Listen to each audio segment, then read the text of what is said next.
안녕하세요. 조용호 선생님입니다. 오늘은 시각디자인 산업기사와 시각디자인 기사 필기 세 번째 과목 시각디자인 제작 파트. 자, 우리 14번째 시간입니다. 오늘은 전 시간에 이어서 색채 심리 파트와 우리 컴퓨터 그래픽에 관련해서 배우는 시간을 가져보도록 하겠습니다. 자, 오늘 이제 일단 색채 심리에 대한 이야기를 할 것인데, 자, 컬러라는 거, 색이라는 것은 우리의 시각이죠. 시각을 통해서 정보가 들어오는 것이죠. 그죠? 우리가 음식을 먹을 때는 미각, 소리를 들을 때는 청각입니다. 그리고 색은 무엇이죠? 시각이에요. 자, 그래서 시각이든 맛이든 소리든 그 감각은 뇌를 거쳐서 우리 마음으로 가서 우리의 마음에서 뭘 느낀다고 했었습니까? 감정을 느낀다라고 얘기를 했었습니다. 그죠? 그 감정이라는 건 뭐예요? 형용사와 관련돼 있죠. 뭐 따뜻하다, 즐겁다, 행복하다. 형용사는 뭐 행복한이죠. 즐거운, 큰, 뭐 이런 개념인데, 그러한 여러 가지의 그 감정을 만들어낸다고 보시면 되겠습니다. 무엇으로? 색으로 만든다라고 보시면 되겠어요. 사람은 사실 되게 감정이라는 부분이 되게 중요합니다. 인간은 이성적인 부분도 있겠지만 많은 부분 이 감정이라는 것이 그 사람들의 어떤 그 판단이나 생각 이런 것들에 엄청나게 영향을 미칩니다. 누가 봐도 이건 맞아, 합리적이야, 이성적이야 하는데 기분 나빠, 감정 상해 이러면 안 해버립니다. 반대로 조금 뭐 좀 이거 내가 손해를 보는데 이 감정이 내가 조금 뭐 괜찮아 하면 또 그것이 되는 경우도 있는 게 바로 사람입니다. 그래서 우리가 시각 디자인의 가장 핵심인 정보를 전달한다, 소통한다 라는 건 사실은 어떻게 보면은 감정을 나누는 것입니다. 사람이라는 것이 항상 이 소통할 때는 항상 자기중심적인 사고를 한다고 했었죠. 그러다 보니까 뭐가 생긴다? 오류와 오차가 생깁니다. 상대가 슬퍼하면 같이 슬퍼해주고 즐거우면 같이 즐거워해주고 하는 것이 바로 소통의 기본인데, 그 감정의 기복이 있단 말입니다. 나는 이만큼 좋은데 상대는 이만큼만 좋을 수도 있단 말이죠. 그래서 우리가 내가 전달하고 하는 정보를 최대한 이제 우리가 형태라든가 또는 색을 통해서 정보를 전달하겠죠. 그죠? 오감을 통해 전달합니다. 그러면은 상대가 그 신호를 받고 내가 뭐예요? 판단을 하고 뇌로 마음에서 감정을 느끼는, 자, 즉 뭐예요? 심리죠, 심리. 자, 우리가 보통 색을 보고 빨간색을 보고 빨간색이구나라고 끝나는 게 아니라 빨간색을 보면서 어떻게 한다고 사람들이 따뜻하다, 뭐 피다, 이런 어떤 감정을 느낀단 말입니다. 그리고 말씀드렸듯이 인간의 감정은 되게 그 세분화되어 있다라고 말씀드렸어요. 동물 같은 경우는 이 뇌작용, 우리 뇌작용은 기본적으로 생존과 관련돼 있다 했었죠. 죽냐 사냐의 문제예요. 그래서 죽을 것 같으면 불안함이 느껴지고 살 것 같으면 안정감이 느껴지는 아주 그런 본능적 감정이에요, 동물들은. 그래서 동물들은 절대로 배신하지 않습니다. 우리 인간과 같은 배신하지 않습니다. 물론 배가 고프면 그 본능에 의해서 뭐 사람도 잡아먹을 수 있겠지만 기본적으로 자기를 책임져주는 그러한 자기의 생사 이탁권을 갖고 있는 주인에게 죽도록 충성합니다. 근데 우리 인간은 그렇지 않죠? 우리 인간은 마음이 있어요. 그러다 보니까 배신을 하거나 상대를 상처를 주죠. 네. 어쩔 수 없습니다, 우리 인간은. 그리고 또 감정이라는 것도 좋아, 나빠 이렇게만 있으면 좋아요. 좋아, 싫으면 나빠 이러면 좋은데 그 중간에 감정이 있단 말이에요. 야, 어때? 그럼 그냥 괜찮은 것 같아 이런 것도 있고, 되게 좋아 이럴 수도 있고, 또 와 좋아 이런 식의 아주 그 감정의 그 스펙트럼이 있단 말입니다, 인간은. 그러다 보니까 되게 어렵죠. 자, 그래서 우리가 색을 통해서, 물론 어떤 정보를 전달할 때 색으로만 전달하지는 않죠. 그죠? 어떤 형태를 갖춰야 되고, 색을 갖춰야 되고, 소리도 나야 되고, 냄새도 나야 되고, 맛도 느껴야 되는데, 그 5가지가 어떻게 해요? 일치할 때 사람들은 쾌감을 느낀다라는 건 뭐냐면, 내가 전달하고자 하는 그 정보의 가장 그 쾌감이죠. 그러니까 슬픈 건데 엄청 슬퍼. 그럼 엄청 슬픈 그 쾌감은 무조건 좋은 게 아니라 그 느낌을 전달하게 되는 거예요. 뭔 말인지 아시겠습니까? 자, 그래서 색을 가지고 이제 우리가 보통 색이라는 거 우리 앞에서 배웠죠. 색상, 명도, 채도입니다. 근데 그 색을 가지고 어떤 여러 가지 감정을 만들 때 어떤 색상도 그렇고 명도도 그렇고 채도도 그렇고 자기가 갖고 있는 그 감정의 이미지가 있단 말입니다. 그러면은 일단 빨간색을 이제 우리가 이제 배색에 대해서 배울 거고 이제 그 심리에 대한 이야기를 할 때 배색에 대한 이야기를 할 텐데 배색을 할 때 내가 쓴 흰색이 좀 더 밝고 싶어. 또는 내가 쓴 검은색이 좀 더 어둡고 싶어. 그러니까 내가 할 수 있는 실제의 밝기는 이 정도인데 이거보다 더 밝은 느낌을 만들고 싶어. 무슨 말인지 아시겠죠? 또 색상도 마찬가지예요. 명도, 채도도 그렇게 내가 더 만들고 싶어 할 때 쓰는 게 바로 대비 효과입니다. 뭐라고요? 대비 효과. 우리 예전에 개그 프로를 봤더니 친구들이 남자 친구가 좀 못났어요. 생긴 것도 못생겼고 하는 짓도 좀 이래요. 그러니까 친구들이 얘를 위해서 여자친구 앞에서 바보들이 돼주는 거예요. 그래서 친구가 진짜 괜찮은 사람인 것처럼 이렇게 연기하는 그런 개그 프로가 있었거든요. 그런 것처럼 이 대비라는 것을 통해서 어떻게 해요? 좀 더 색상을 더 튀게 한다든가 더 밝게 한다든가 더 어둡게 한다든가 하는 그런 것을 할 수가 있습니다. 그래서 우리가 색의 대비에 대해서 일단 알아보도록 하겠습니다. 자, 색의 대비라는 것은 색상, 명도, 채도가 있죠. 우리 색을 항상 이야기할 때는 뭐라고 하라 그랬어요? 색상, 명도, 채도입니다. 색은 색상이 아니에요. 아셨죠? 사람을 볼 때 잘생겼어, 이뻐 이거로 사람을 판단하면 된다 안 된다? 안 된다 했었습니다. 그 사람의 삶의 기억, 그 사람의 마음의 근육 이런 보이지 않는 그 심리적인 부분까지도 우리는 이해해야 하고 그런 것까지 배려하는 것이 바로 디자인이에요. 그죠? 심리, 보이지 않는 인간의 내면의 부분까지도 우리는 이해를 해야 한다라는 것입니다. 자, 여하튼 색은 색상, 명도, 채도라는 그 세 가지를 가지고 요리하는 거예요. 우리가 요리사랑 비슷하다 했었죠. 그 사람들은 식재료 가지고 요리를 해서 다양한 음식을 만들어내죠. 작곡가랑도 비슷해요. 작곡가는 도레미파솔라시도라는 그 음을 가지고 다양한 어떤 그 감정이 느껴지는 음악을 만들어내지 않습니까? 우리도 마찬가지예요. 색으로 어떠한 감정을 표현해 주는 거예요. 되게 좋아. 그럼 되게 좋게 색으로 표현해 주고 너무 슬퍼. 그럼 너무 슬프게 색으로 표현을 해 주는 겁니다. 그 무엇을 이용해서 색상, 명도, 채도를 가지고 조율을 하는 거예요. 뭔지 아시겠습니까? 예를 한번 들어볼까?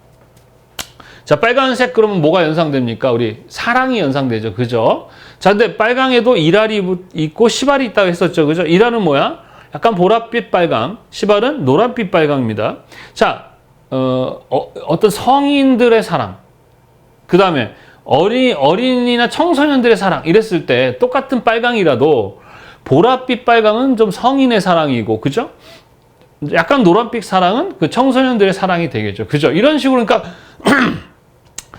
성인이든 뭐 청소년이든 그냥 무조건 다 빨강을 쓰는 게 아니라 이랄과 이알은 엄밀히 따지면은 어때요? 빨강은 빨강이지만 다르단 말이에요. 그러니까 이랄의 감정도 다르고 이알의 감정도 다른단 말이에요. 그러니까 3알 쓸 때 3알 쓰고 5알 쓸 때 5알 쓰고 6알 쓸 때 6알 쓰고 그때 맞는 색을 쓰는 것이 바로 배색입니다. 배색. 무슨 말인지 아시겠죠? 자, 그 다음에 명도는 밝고 어둡죠. 자, 근데 빨간색인데 되게 밝아요. 그럼 어떤 감정이 느껴지죠? 뭐 첫사랑, 뭐 순수한 사랑, 뭐 행복한 사랑, 뭐 이런 것들이 연상되죠. 그런데 만약에 검은색의 빨강이면 어때요? 불륜, 비극, 뭐 갈등 이런 게 연상되지 않습니까? 그죠? 그 다음에 채도가 높아요. 그 채도가 높으면 빨간색 어때요? 열정적인 사랑, 너 없으면 못 살아 사랑, 우리 함께 같이 죽자 사랑, 막 이런 거잖아요. 그죠? 근데 만약에 탁해요. 빨간색이 보이지 않는 저채도의 빨강은 뭐예요? 만난 지 이제 한 30년 된 사랑, 이제 너 없어도 살 것 같은 사랑. 이런 거죠. 그죠? 예, 그런 거. 이렇게 색상, 명도, 채도를 가지고 이렇게 다양한 어떤 이미지를 만들어 감정을 느낄 수 있도록 배색할 수 있는데, 아까 말씀드렸듯이 더욱더 그러니까 예를 들어서 흰색이 내가 이것밖에 안 돼. 이것밖에 표현이 안 돼. 근데 얘를 좀 더 밝게는 아니더라도 심리적으로 우리가 지각될 때 느낄 때 더 밝은 느낌을 내게 해주는 역할을 해주는 게 바로 대비 효과다. 뭐라고요? 대비 효과다. 그래서 대비 효과는 크게 네 가지가 있습니다. 동시 대비, 개시 대비, 연변 대비, 한난 대비라는 게 있어요. 자, 동시 대비는 자, 보통 대비는 두 가지 이상의 색들을 가지고 조합해서 배색을 하는 거죠.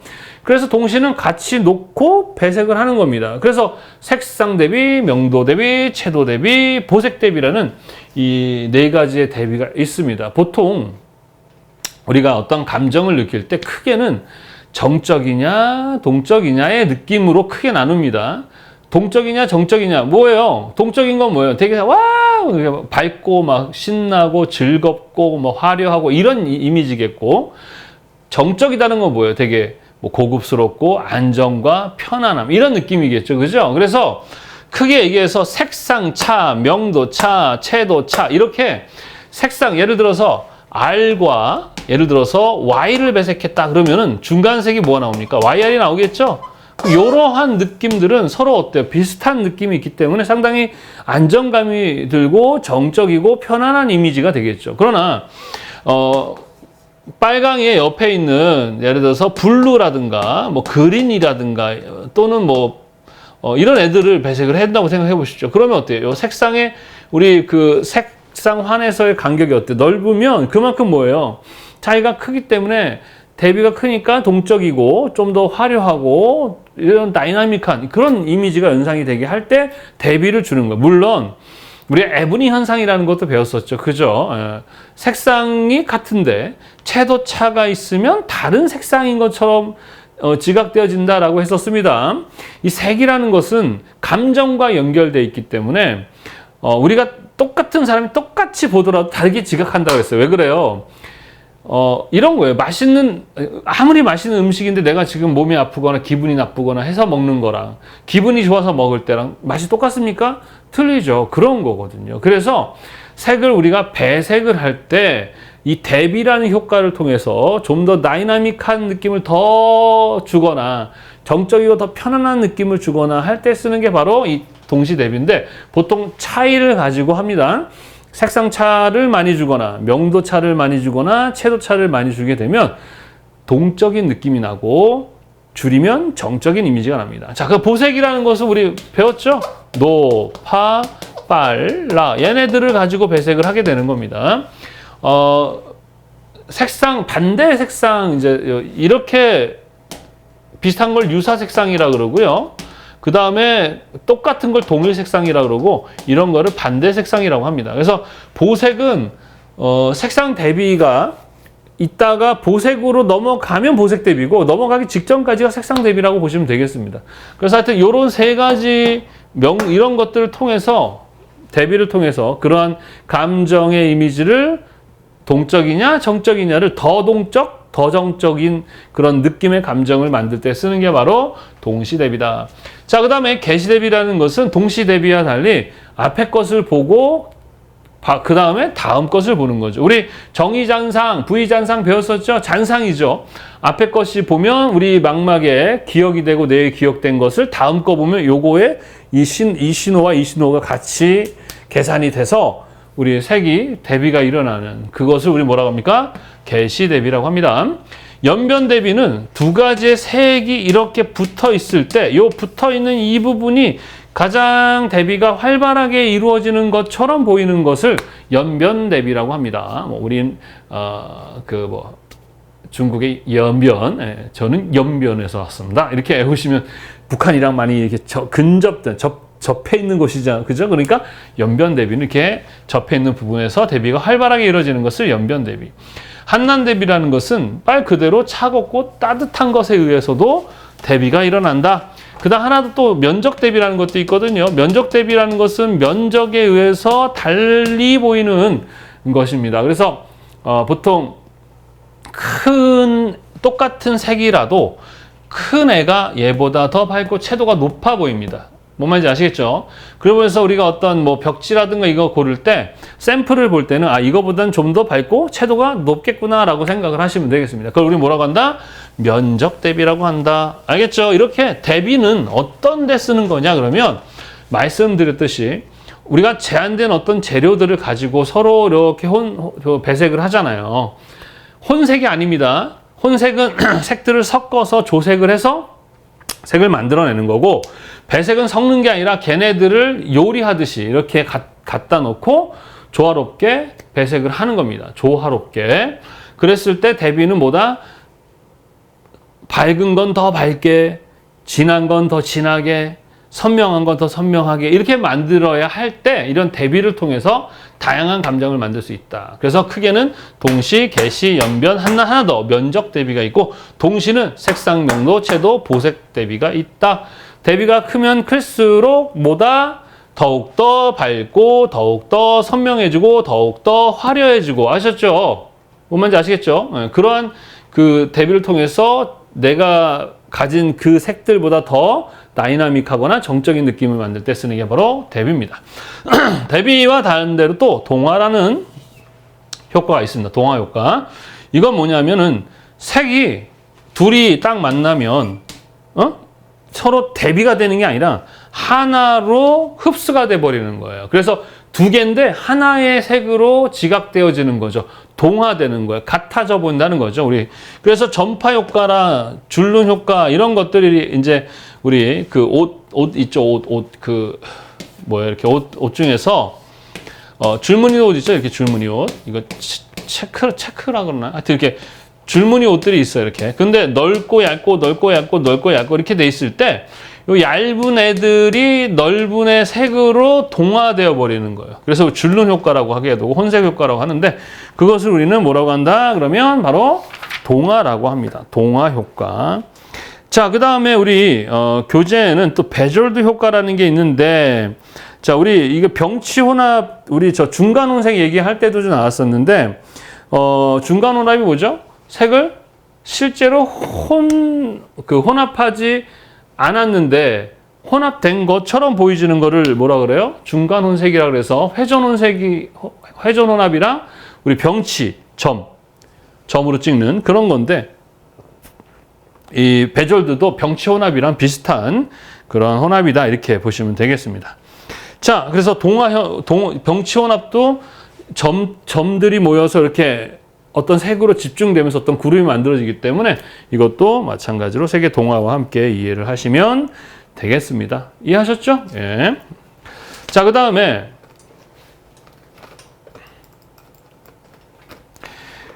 이 컬러 부분은 자, 그 다음에 이제 우리 색채 지각과 감정 효과라는 건데, 말씀 듣듯이 우리가 색을 보면 감정을 느낍니다. 예. 우리 인간은 오감이 있어요. 감각이 뭐로 변한다? 감정으로 변하는 거예요. 인간은 어떻게 보면은 물론 이성적인 부분도 상당히 중요한데 인간은 되게 감정적인 동물들입니다. 여러분들이 동물, 사람, 전 동물이란 말보단 사람, 동물과는 차이가 있죠. 우리 인간은. 자, 여러분들 감정 느끼지 않습니까? 지금도 공부하면서 되게 우울하지 않아요? 우울하죠. 그죠? 그게 감정이거든요. 아무리 정말 세상의 모든 것을 다 가졌는데 지금 여러분의 감정이 상하고 힘들고 우울하고 외롭고 불안해봐요. 좋을까요? 좋지 않단 말입니다.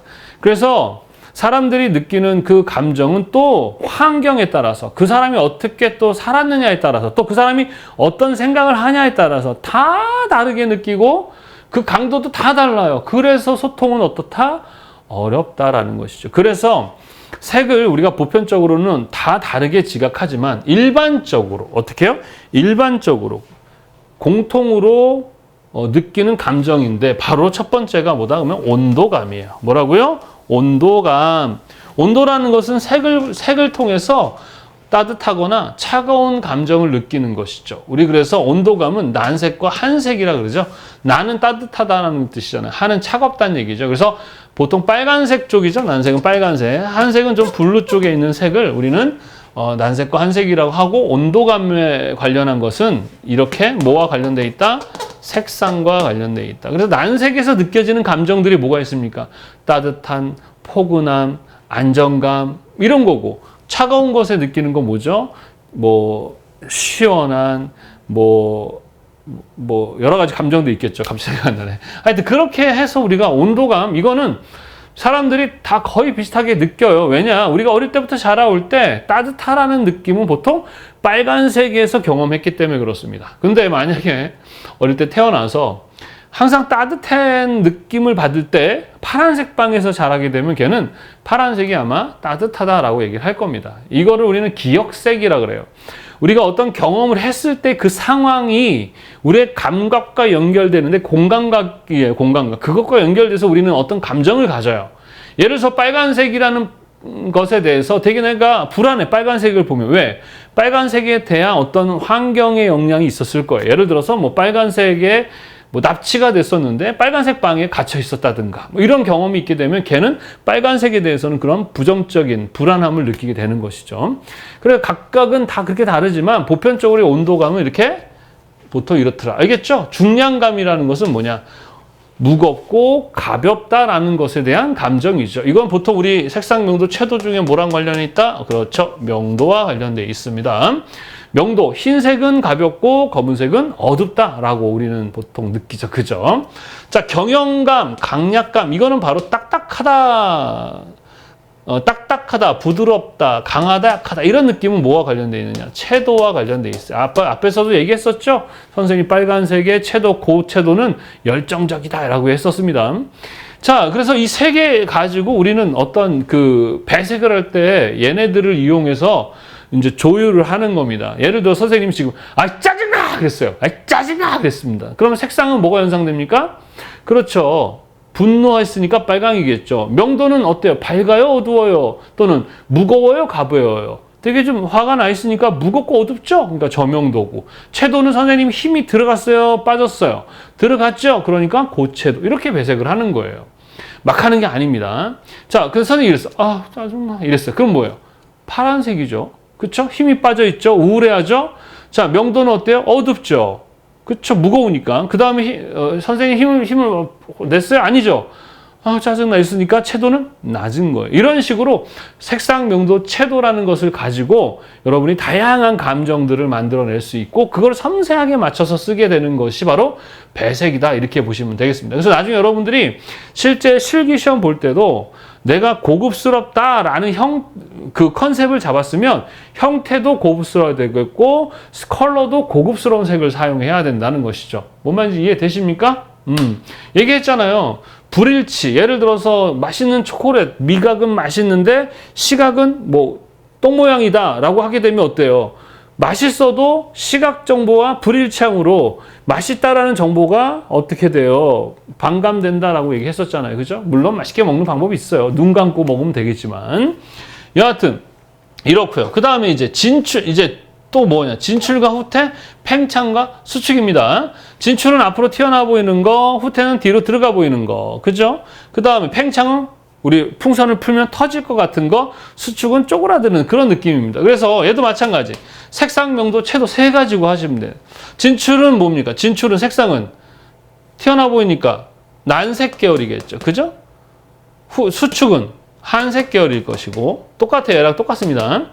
그 다음에 명도는 어떨까요? 진출되어 보이는 것은 눈에 잘 띄어야 되니까 고명도겠고요. 얘는 저명도겠죠. 그 다음에 채도는 어떻습니까? 얘는 고채도고 얘는 저채도. 이런 느낌이겠죠. 얘는 진출과 후퇴, 팽창과 수축 이렇습니다. 뭔 말인지 이해되십니까? 그래서 항상 색상, 명도, 채도를 가지고 조율한다라는 거. 자, 그 다음에 주목성이다라는 것은 우리 색상 중에서, 명도 중에서, 채도 중에서 눈에 제일 잘 띄는 걸 이야기하는 거죠. 자, 일단은 색상, 명도, 채도 중에서는 뭐겠어요? 얘는 색상입니다. 그럼 색상 중에서 R, Y, 우리 명도, 먼셀 패스켈 배웠었죠? 이 5개 중에서 누가 제일 눈에 띄는가 했을 때 그 색의 갖고 있는 기본색 중에 가장 밝은 애는 노랑입니다. 뭐라고요? 노랑. 눈에 잘 띄어요. 명도도 밝고 또 눈에 잘 띄기 때문에 주목성이 높다. 주목성은 뭐냐면 혼자 되게 잘생긴 거예요. 우리 연예인들 중에서도 제가 예전에 뭐 연예인들 홈페이지도 만들어주고 했는데 진짜 유명하지 않은 연예인인데도 일반인과 다르더라고요. 예, 달라요. 얼굴 자체도. 제가 예전에 여러분 그 백터맨이라고 옛날 어린이 그 변신 로봇 그거에 나왔던 타이거, 이글, 베어 했을 때 타이거 역 맡았던 친구가 있거든요. 그 친구랑 친분이 좀 있었는데 그 친구 진짜 지금은 이제 나이 먹어서 보니까 좀 머리도 빠지고 이렇게 돼 있는데 하여튼 되게 정말 잘생겼어요. 키도 크고 예의도 바르고 그냥 딱 혼자 딱 놔두잖아요. 그냥 걔만 눈에 띕니다. 이런 식으로 혼자 눈에 띄고 잘생기고 하는 것이 바로 주목성이고 유목성이라고 그러고 RIGBP 중에 누구다? 노랑이다. 이렇게 보시면 되겠습니다. 그리고 명시성은 뭐냐? 시인성이라고 그러는데 이거는 2개 이상의 색들을 조합했을 때 눈에 잘 띄게 만드는 거예요. 이럴 때 가장 눈에 잘 띄는 건 뭘까요? 명도를 저명도 검은색을 넣고 거기에 노란색을 넣으면 가장 명시성이 좋겠다, 그지? 그래서 우리 색상차, 명도차, 채도차처럼 이렇게 대비를 주게 되면 어때요? 자기는 튀지 않더라도 또 튀게 할 수가 있다라는 거죠. 예를 들어서 뭐 초록 같은 거 눈에 잘 안 띄거든요. 근데 빨간색 배경에다가 초록색을 넣는다든가 이러면 잘 띄겠죠, 그죠? 오만 이해되십니까? 자. 우리 난색과 한색인데 이거 아닌 애를 중성색이라고 합니다. 따뜻하지도 않고 차갑지도 않는 게 그린이랑 보라를 얘기하는데 자, 보통 중성색은 여기도 아니고 여기도 아니긴 하지만 얘도 될 수 있고 얘도 될 수 있는 애예요. 그러니까 어디든 가서 붙을 수 있는 애입니다. 얘가 만약에 노랑이 많으면 난색 쪽으로 갈 것이고요. B가 많으면 왜 BG도 있고 GY도 있잖아요. 그죠? 얘도 마찬가지로 레드가 있으면 난색처럼 갈 수 있는데 어쨌든 그런 애들입니다. 자, 그래서 이런 중성색 애들도 눈에 잘 띄게 하는 방법은 뭐 배경을 어떻게 뭐 명도를 더 어둡게 한다니까 색상차, 명도차, 채도차를 이용해서도 눈에 잘 띄게 만드는 거를 뭐라고 한다? 명시성, 시인성이라고 얘기하죠. 그래서 우리가 이제 뭐 교통 표지판이라든가 이런 거 보면 이런 것들을 이용해서 한다라는 겁니다. 자, 흥분과 진정이라는 것은 흥분은 뭐 와 이러는 거고 진정 이러는 거죠. 마찬가지 이거 색상에서는 뭐예요? 빨간색이겠고 진정은 파란색 계열이다라는 것이죠. 그리고 이게 플러스 명도와 채도를 가지고 조절을 할 수가 있습니다. 그래서 시험 볼 때 이걸 암기는 기본적으로 하긴 하되 색상, 명도, 채도를 가지고 조율을 해야 되는 문제들이 있어요. 뭐 말인지 아시겠죠? 그래서 그걸 잘 보고 이렇게 분석할 수 있으셔야 됩니다. 자, 그 다음에 시간의 장단은 뭐냐? 여러분 어때요? 선생님 강의 듣다 보면 어느새 1시간이 지났네? 한 10분밖에 지나지 않았는데 라고 하십니까? 아니면 아직도 안 끝났는데 끝나지도 않았는데 이게 뭐야 이거 되게 이런 느낌이에요. 어떤 느낌입니까? 자, 우리가 너무 좋아하는 사람과 같이 있으면 어때요? 1시간도 10분 같죠? 똑같은데 내가 느끼는 시간이 길게 느껴지고 짧게 느껴지는 걸 얘기하거든요. 보통 시간의 장단은 빨간색이 길게 느껴지고 파란색이 좀 짧게 느껴집니다. 뭐 말인지 이해되시죠? 난색이 좀 더 긴 느낌이에요. 편안하고 안정감이 느껴지기 때문에. 그 다음에 블루가 어떻다? 짧다. 자, 이번엔 속도감. 로켓가 훅 하고 빨리 가는 이 속도감. 시간의 장단과 속도는 달라요. 속도 빠른 느낌. 그것은 반대로 빨강이 빠르고 파랑이 느린 느낌의 감정을 가진다라는 것까지 이해하셔야 되겠습니다. 보통 이게 거의 비슷한 감정을 우리가 느끼는 부분이에요. 그래서 요거는 시험 문제에 좀 나오는 파트입니다. 어렵진 않죠, 그죠? 그 다음에 자, 연상에 대해서 한번 알아보도록 하겠습니다. 연상이 뭐냐면, 자, 우리가 색을 본다는 게 뭐냐? 빨간색을 내가 눈으로 봤다는 것은 빨간색이 내 눈 안으로 들어왔다라고 생각하시면 되는 거예요. 우리가 음식을 먹으면 음식이 입안으로 들어오죠. 입안에 들어와서 내가 어떻게 미각을 느끼죠. 미각을 그 감각이 어디로 가요? 머리로 갑니다. 사실 이제 미각도 홍어 같은 거, 삭힌 홍어 같은 거 맛있다는 사람도 있거든요. 근데 사실 객관적으로 맛은 없어요. 그러나 그 사람이 그 음식을 먹었을 때 느꼈던 어떤 그 감정이라는 게 있어요. 그때 너무 행복했고 좋았으면 그 홍어회가 비록 좀 맛이 그렇고 냄새가 나도 그때 그 감정을 느끼게 되는 거거든요. 이렇게 어떠한 음식도 마찬가지고 소리, 음악도 그렇잖아요. 슬픈 음악을 들으면 뭐 가만히 있는데 슬퍼지기도 하고 즐거운 음악 들으면 즐거워지잖아요. 그죠? 이렇게 어떤 감각은 다 감정이랑 연결되어 있습니다. 우리도 마찬가지. 빨간색을 본다는 것은 그 빨간색을 눈으로 먹은 거고 그 먹은 것이 어떤 맛을 느껴서 우리는 뭐예요? 감정을 느끼게 되는데 보고 맛을 느끼는 걸 우리는 연상이라고 해요. 그러니까 우리한테는 연상. 음식은 맛을 보고 느낀다고 한다면 우리는 보고 맛을 느끼는 것처럼 감정을 느끼는 걸 뭐라 그래요? 연상이라고 합니다. 뭔 말인지 이해되십니까? 그래서 우리가 아까도 얘기했죠. 빨간색 보면 사랑이 연상돼라고 하는 것은 기본적으로 빨강을 사랑과 관련해서 우리가 많이 경험했기 때문에 그걸 사랑이라고 생각을 하는 거죠. 그러니까 어떻게 보면 우리 인간은 여러분이 내가 살고 싶은 대로 사는 것 같지만 사실 조작되어지고 환경에 의해서 만들어졌다고 얘기했죠. 그죠? 그래서 어떠한 이야기를 듣느냐, 어떤 것을 보느냐는 되게 중요합니다. 그래서 우리 디자이너가 될 분들은 조금 책도 좀 많이 보시고 좋은 그런 정보들을 많이 접했으면 좋겠어요. 그것 중에 하나가 뭐라고요? 선생님의 나는 왜 불안한가 이 책 계속 중간에 광고하는데 자 여하튼 연상은 그런 거야. 그래서 보통 구체적 연상, 추상적 연상, 부정적 연상, 긍정적 연상 이렇게 네 개로 나누는데 구체적인 것은 형태가 있는 거죠. 그래서 뭐 예를 들어서 빨강 그러면 뭐 구체적인 연상 뭘까요? 사과라든가 그다음에 또는 뭐 소방차라든가 이런 것들이 이제 구체적 연상이 되겠죠. 뭐 이거 애울 것도 아니에요. 그냥 보면 다 당연한 얘기죠. 자, 추상적인 것은 어떤 형태는 없어요. 약간 좀 감정적인 거죠. 뭐가 있습니까? 뭐 추상적 사랑이라는 것도 있을 수 있겠고, 그죠? 뭐 그다음에 뭐 열정 뭐 이런 것들이 있을 수 있습니다. 자, 그다음에 부정적인 연상. 그러니까 부정적일 수도 있고 긍정적일 수도 있어요. 색이. 그래서 우리는 선호하다라는 얘기를 하죠. 선호는 빨간색 좋아 그러면 나머지가 싫은 게 아니에요. 다 좋은데 얘가 좋아가 선호죠. 그렇지만 부정적일 수 있어요. 나 빨간색 너무 싫어. 이럴 수 있죠. 왜? 빨간색에 대한 뭐가 있어요? 안 좋은 경험이 있는 거예요. 자, 그래서 부정적 연상, P는 뭐예요? 뭐 죽음, 막 이런 거죠. 죽음, 막 이런 거. 그 다음에 긍정적 연상은 뭐예요? 뭐, 여기가 어떤 열정, 뭐 이런 것들이 될 수 있겠죠. 그래서 우리가 배색을 할 때도 파란색이 보통 시원하고 맑고 깨끗한 느낌인데 파란색 애들끼리 배색을 하잖아요? 그러면은 도리어 맑고 깨끗한 것보다는 침울하고 우울한 느낌. 그러니까 부정적인 이미지가 연상될 수 있습니다. 이제 그럴 때는 이제 우리가 어떻게 해야 돼요?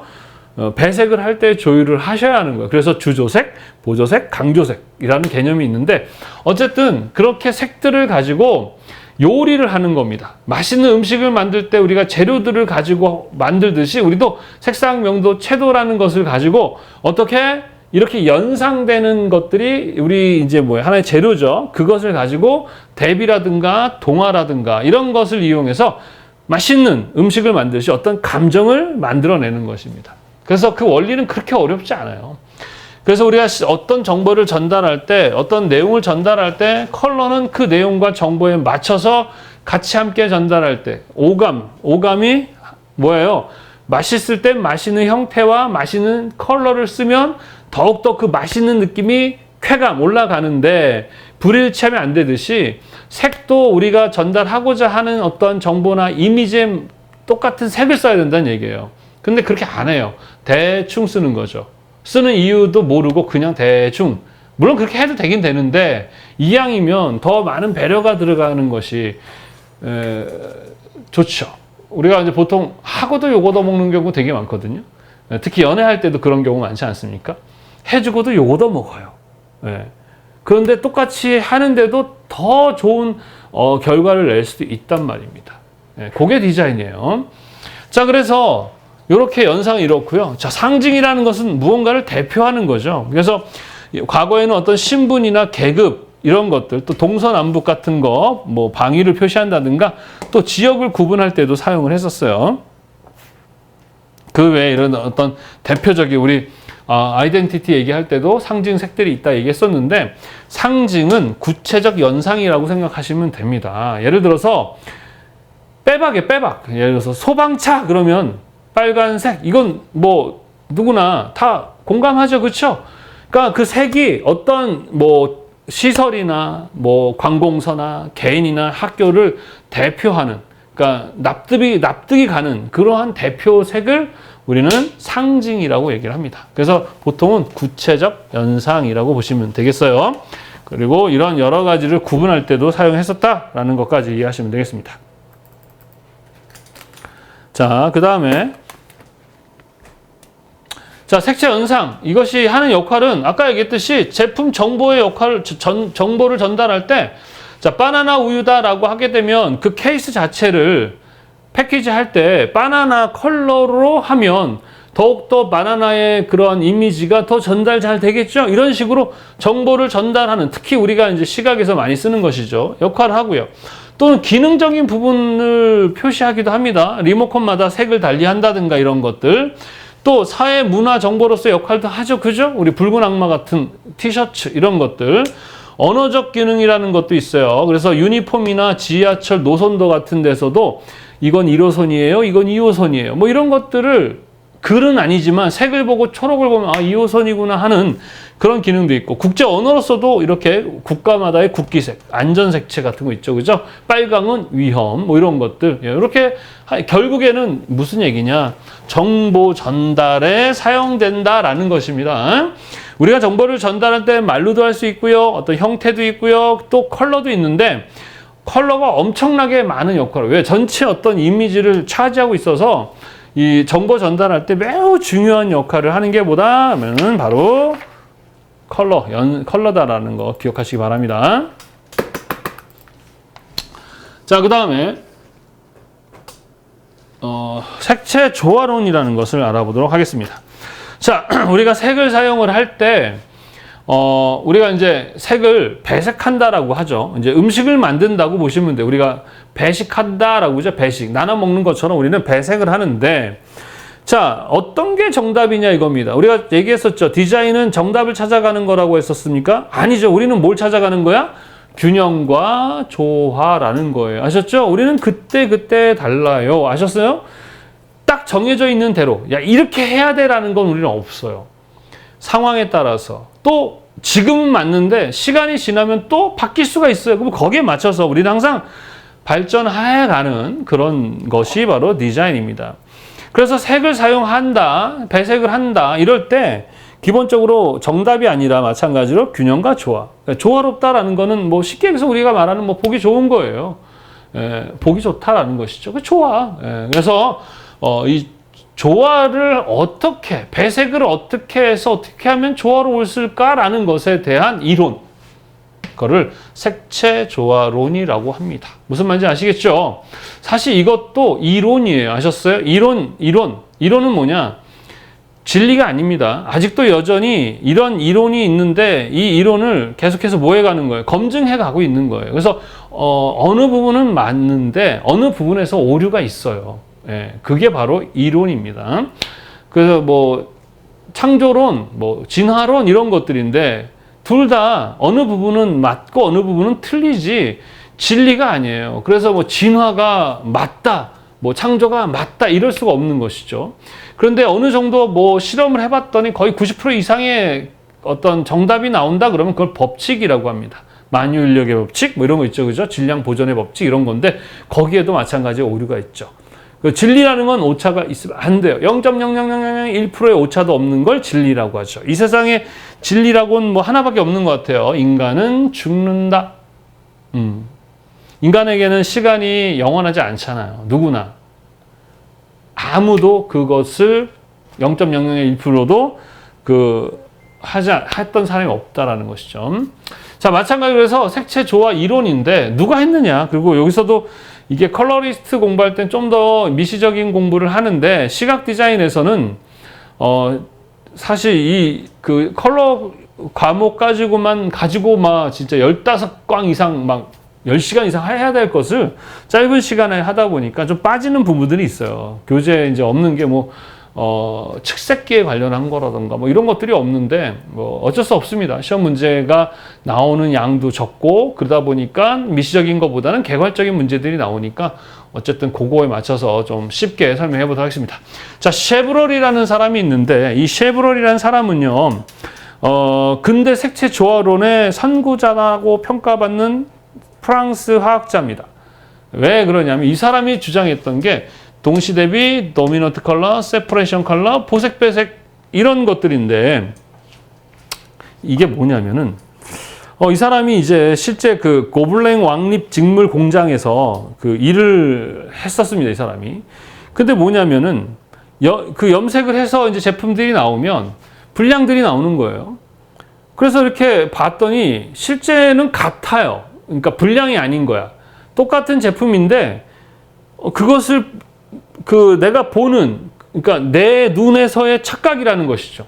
선생님이 계속 말씀드리지만 색을 직관적으로 볼 수가 없습니다. 왜?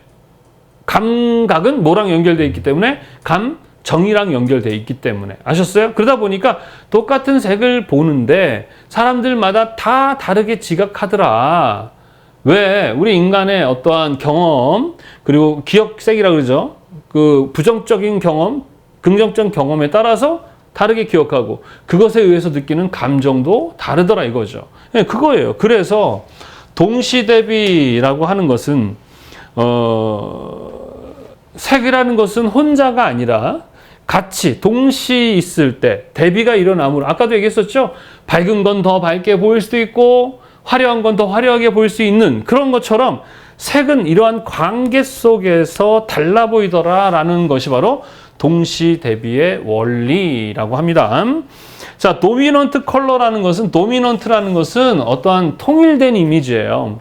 그래서 컬러라는 것은 하나의 통일된, 그러니까 주도하는 그런 주조색이라고 합니다. 그런 것들에 의해서 조화를 이루더라. 아셨습니까?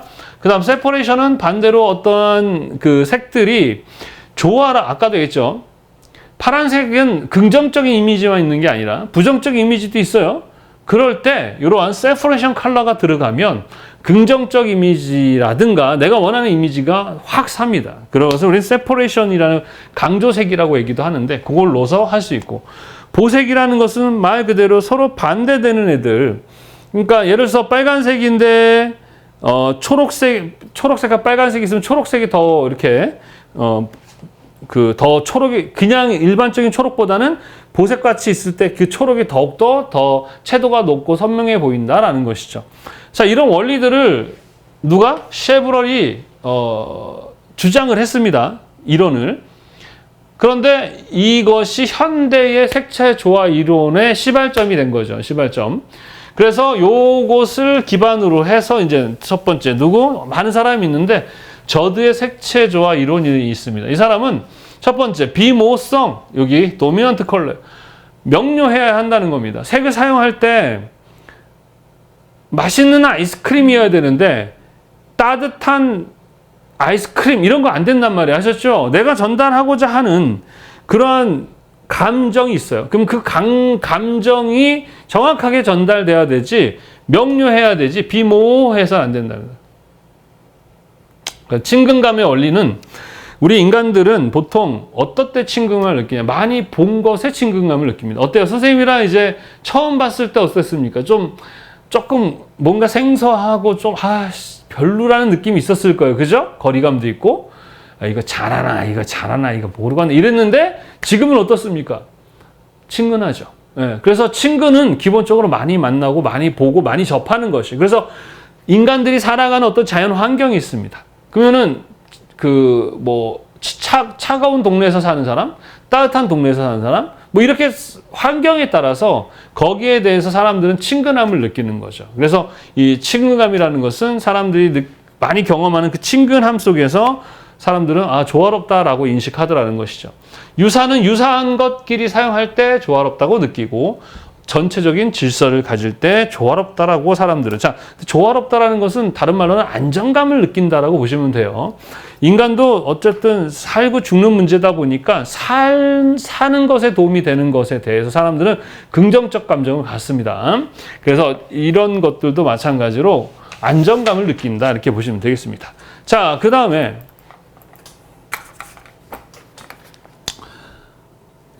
파버비렌이라는 사람인데, 이 파버비렌은요, 이 색 삼각형을 가지고 조화 이론을 설명한 사람입니다. 자, 이 파버비렌은 기본적으로 백색, 그 다음에 순색, 그 다음에 흑색을 놓고요. 백색과 순색 사이에 밝은 색조라 그래서 틴트라고 합니다. 밝은 색조. 순색과 흑색 사이는 쉐이드라 그래서 어두운 색조. 자, 백색과 흑색 사이는 그레이, 회색이죠. 이 모든 것을 톤이라고 해가지고 이런 식의 색 삼각형을 통해서 조화 이론을 설명을 한 거예요. 그래서 이 사람은 요 선상에 있는 애들, 이렇게 라인의 선상에 있는 애들끼리의 배색을 했을 때가 조화롭다라는 이렇게 색 삼각형을 통해서 주장한 사람이 누구냐? 그러면 파버비렌. 그리고 요 색삼각형의 요 위치도 시험에 나오니까 잘 기억하세요. 일단 백색, 흑색은 우리 명도 색입체 볼 때 요렇게 그 오스발트처럼 여기가 백색, 여기는 순색 이렇게 돼 있다고 보시면 되겠죠? 그리고 얘네 둘이는 당연히 회색이고 순색에 백색이니까 밝은 애들이죠. 예. 명청색이라 할 수 있습니다. 그래서 틴트, 밝은 색조. 이쪽은 어두운 애들이니까 쉐이드. 전체를 톤이라고 한다. 이렇게 이해하시면 되는데 컬러 쉐이드 블랙. 자, 컬러 쉐이드 블랙. 요거에 배색을 하게 되면 렘브란트라는 사람이 있습니다. 그 사람이 주로 그렸던 그 색채의 깊이와 풍부한 관련된 배색. 약간 좀 깊이라는 건 어둡다는 얘기죠. 그죠? 무게감이 있다는 얘기죠. 그 다음에 컬러 틴트 화이트. 요거 애들 같은 경우 인상주의. 우리 인상주의 뭡니까? 전묘법. 밝게 하는 것이죠. 그래서 밝고 깨끗한 느낌. 뭐 이런 것들. 근데 요게 뭐 컬러에서는 나오고 시각에서는 지금까지 나온 적이 없지만 하여튼 이런 것도 있어요. 그래서 얘네들은 어때? 약간 어두운 느낌이죠. 렘브란트. 이쪽은 뭐라고요? 인상주의. 요 정도만 이해하시면 될 것 같아요. 시험에 나오더라도 2개 정도가 나옵니다. 자, 그리고 자, 요하네스 이텐인데 요하네스 이텐 우리 그 바우하우스에서 그죠? 선생이었을 때 이 사람이 이제 컬러에 대해서 상당히 중요한 교육관을 갖고 있었다 했었죠. 이 사람은요, 자기 나름대로의 색상화를 만들었어요. 12색상환인데 이것은 우리가 알고 있는 먼셀 표색계니 이런 거 아니고요. 이 요하네스 이텐이 만든 12개의 색상환을 만들고 이 색상환 안에서 도형이죠, 도형. 그래서 이 색은 보색입니다. 여기는 뭐 삼각형, 여기는 사색은 사색, 육색은 육색 이렇게 그 도형을 그려서 요 위치에 있는 애들끼리가 조화를 이룬다라는 그런 조화 이론을 말한 사람입니다. 뭐 그렇게만 하면 될 것 같아요. 예. 그 이론이라는 게 무조건 맞는 건 아니라고 했었습니다. 이론이기 때문에 특히 이제 이 색채 조화 이론 이것 말고도 많은데 좀 특이한 것들 위주로 이렇게 설명하고 있다라는 것입니다. 그래서 파버비렌은 색삼각형, 요하네스 이텐은 자기가 만든 색상만의 도형을 통해서 조화 이론을 설명했다. 뭐 이런 식으로 그냥 이해하시면 되겠습니다. 자, 그 다음에 문 스펜서. 자, 문 스펜서는요, 이 사람은 또 특이한 게 뭐냐면 조화 이론을 하나의 그 공식을 통해서 설명을 합니다. 그게 바로 미도입니다. 미도는 M이고 질서성의 요소는 O고 복합성의 요소는 C입니다. 그래서 MOC죠. MOC. 그래서 복합성으로 질서성을 나눠주게 됩니다. 나눴을 때 나오는 값이 0.5를 기준으로 해서 얘보다 높으면 조화롭다. 얘보다 낮으면 낮다. 이런 조화 이론입니다. 그런데 여기도 마찬가지 뭐 여러 가지 있어요. 선생님이 그 계산식도 있고 그러는데 그 부분은 뭐 여기선 필요 없는 것 같고요. 일단은 뭐 오메가 공간이라는 개념이 있어요. 오메가 공간은 이 사람들이 이제 만든 하나의 우리 교재에 나와 있는 그 공간인데 그 자체 공간은 인간이 느끼는 아주 가장 편안한 어떤 그 범위를 오메가 공간이라고 합니다. 자, 그래서 이 MOC 요거는 외우시고요. 그리고 미질복이라고 외우시고 질서성의 요소와 복합성의 요소 요거를 열을 나눴을 때 0.5로 보다 높으면 어떻다? 조화롭다라고 이렇게 수치화시킨 겁니다. 이렇게 그러니까 수치화시켜서 공식을 통해서 조화 이론을 이야기한 사람들이 누구다? 문과 스펜서라는 사람 둘이 한 겁니다. 복합성의 요소는 색상차, 명도차, 채도차 어떤 색에 관련해서 이것들의 그 조합수, 그 다음에 질서성은 여기 보시면 뭐 눈부심, 일보조와 유사 이런 것들을 다 계산하는 건데 이거 계산식이 있어요. 전 선생님이 컬러 할 때는 설명을 해주는데 뭐 거기까지는 필요 없을 것 같고 요 공식 정도만 암기하시고 넘어가겠습니다. 자, 그 다음에 자 이제 배색에 관련한 이야기를 해보도록 하겠습니다. 배색. 자, 배색. 자, 배색이라는 것은 아까도 얘기했지만 색들을 가지고 요리하는 거예요. 배식하는 거예요. 음식을 만드는 거라고 생각하시면 됩니다. 자, 음식을 만들 때 주조색, 보조색, 강조색이 있는데 제일 중요한 것은 뭐냐? 주조색입니다. 이거는 말 그대로 어떤 맛을 우리 음식 만들 때도 마찬가지 주조 맛이 있겠죠. 자, 된장찌개를 끓인다 그러면은 주조 맛이 뭐가 될까요? 된장이 되는 거예요. 뭔 말인지 아시겠어요? 그래서 주조색을 배색할 때 선정하는 것은 되게 중요하거든요. 예를 들어서 귀여운이라는 이미지를 우리가 배색을 하겠다 그랬을 때는 세 가지로 합니다. 주조색은 뭐가 있어요? 색상 주조색, 명도 주조색, 채도 주조색 이렇게 세 가지가 있는 거예요. 주조색 그러면 색상만 얘기하는 게 아니라고요. 항상 색을 이야기할 때 뭐라 그랬어요? 색상, 명도, 채도라고 했었죠. 그죠? 그래서 귀여운의 색상, 귀여운의 명도, 귀여운의 채도를 선정하는 거예요. 자, 색상은 보통 세 가지로 합니다. RIGBP 중에서 선택하든지 난색과 한색을 하든지 아니면 다 쓰든지거든요. 자, 귀엽다라는 이미지에서는 어떤 느낌일까요? 그쵸? RIGBP 다 써도 돼요. 그죠? 다 써도 됩니다. 뭐 귀여우니까 노랑이 이러지는 않죠. 예. 노랑만 쓰지 않죠. 다 쓰죠. 자, 그다음 명도는 어떤 명도일까요? 밝고 어둡고 가볍고 무거운 느낌이거든요. 귀엽다는 건 어때요? 무거워요? 아니죠. 가볍죠. 밝아요? 밝죠. 그러니까 이거는 고명도. 채도는 고명도, 중명도, 저명도 쓸 거냐, 중고, 중저 쓸 거냐, 다 쓸 거냐 개념이거든요. 근데 채도는 기본적으로 다 써도 됩니다. 근데 다 써도 돼요. 그러니까 우리 어떤 걸 쓰면 되겠습니까? 고명도에 다 써도 된다고 했었으니까 여기가 우리 저기 색조 얘기했었죠. 이게 뭡니까? 라이트, 페어, 화이트 C의 RIGBP 얘네가 주조색이 되는 거예요. 뭔 말인지 이해되십니까? 자, 이게 이제 컬러리스트 공부와 관련돼 있기도 하는데 하여튼 주조색이 바로 전체 내가 느낌을 그 이미지를 좌지우지하는 느낌을 바로 주조색이라고 합니다. 예를 들어서 선생님이 딸기 주스를 만들어라 그러면 주조 맛이 뭐예요? 딸기. 사과 주스를 만들어라 그러면 뭐가 주조 맛이에요? 사과. 그래서 딸기 주스를 막 갈아요. 전체 놓고 갈아요. 그러면 70% 이상은 70%도 되고 80%도 되고 100%도 된다는 얘기입니다. 그래서 딸기를 갈아서 마셔봤더니 맛있어. 그럼 끝. 보조와 강조는 주조를 돕는 거지 지들이 나대는 게 아닙니다. 없어도 상관없어요. 근데 맛을 딱 봤더니 좀 뻑뻑해요.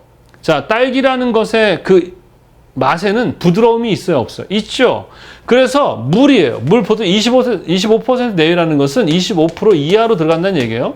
그래서 뭐 10%든 20%든 넣습니다. 그래서 먹어봤더니 부드러워졌어요. 그러면 딸기 물이 됩니까? 딸기 물이란 어쨌든 물이라는 정체성과 딸기의 정체성이 들어갔으니까 딸기 물이 돼야 되잖아요. 그러면 안 돼요. 딸기 주스여야 해요. 딸기 주스 만들어서. 그러니까 물은 사라지는 거예요.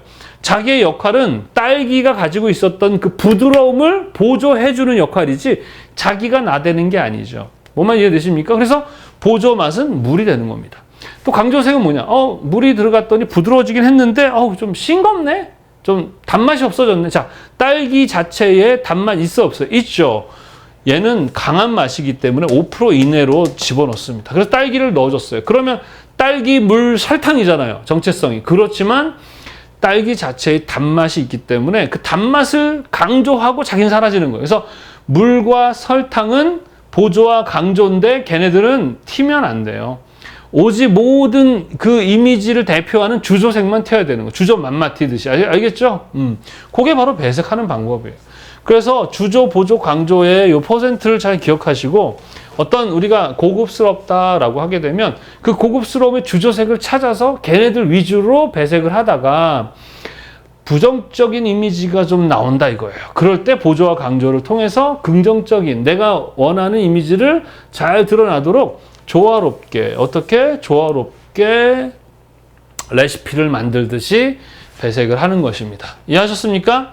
자, 여기도 마찬가지 색상 가지고 할 수 있죠. 아까 얘기했었습니다. 동일하냐, 유사냐, 반대냐라고 했었는데 동일이나 유사는 상당히 통일성이 있고요. 비슷한 것끼리 있기 때문에 상당히 일단은 안정감이 들고 통일감이 들죠. 그래서 차가우면 차갑고 따뜻하면 따갑고 뭐 이런 것들의 통일된 이미지가 나타날 수 있습니다. 그 다음 반대라는 것은 동적이라고 했었죠. 그죠? 예, 서로 상당히 화려하고 다이나믹한 그런 이미지를 만들 수 있어요. 명도는 마찬가지. 고명도는 밝고 그 다음 명도차 대비를 크게 되면 좀 더 다이나믹할 수 있겠고 이런 것들을 통해서 여러 가지의 어떤 감정의 효과를 만들어낼 수 있다라고 했었습니다.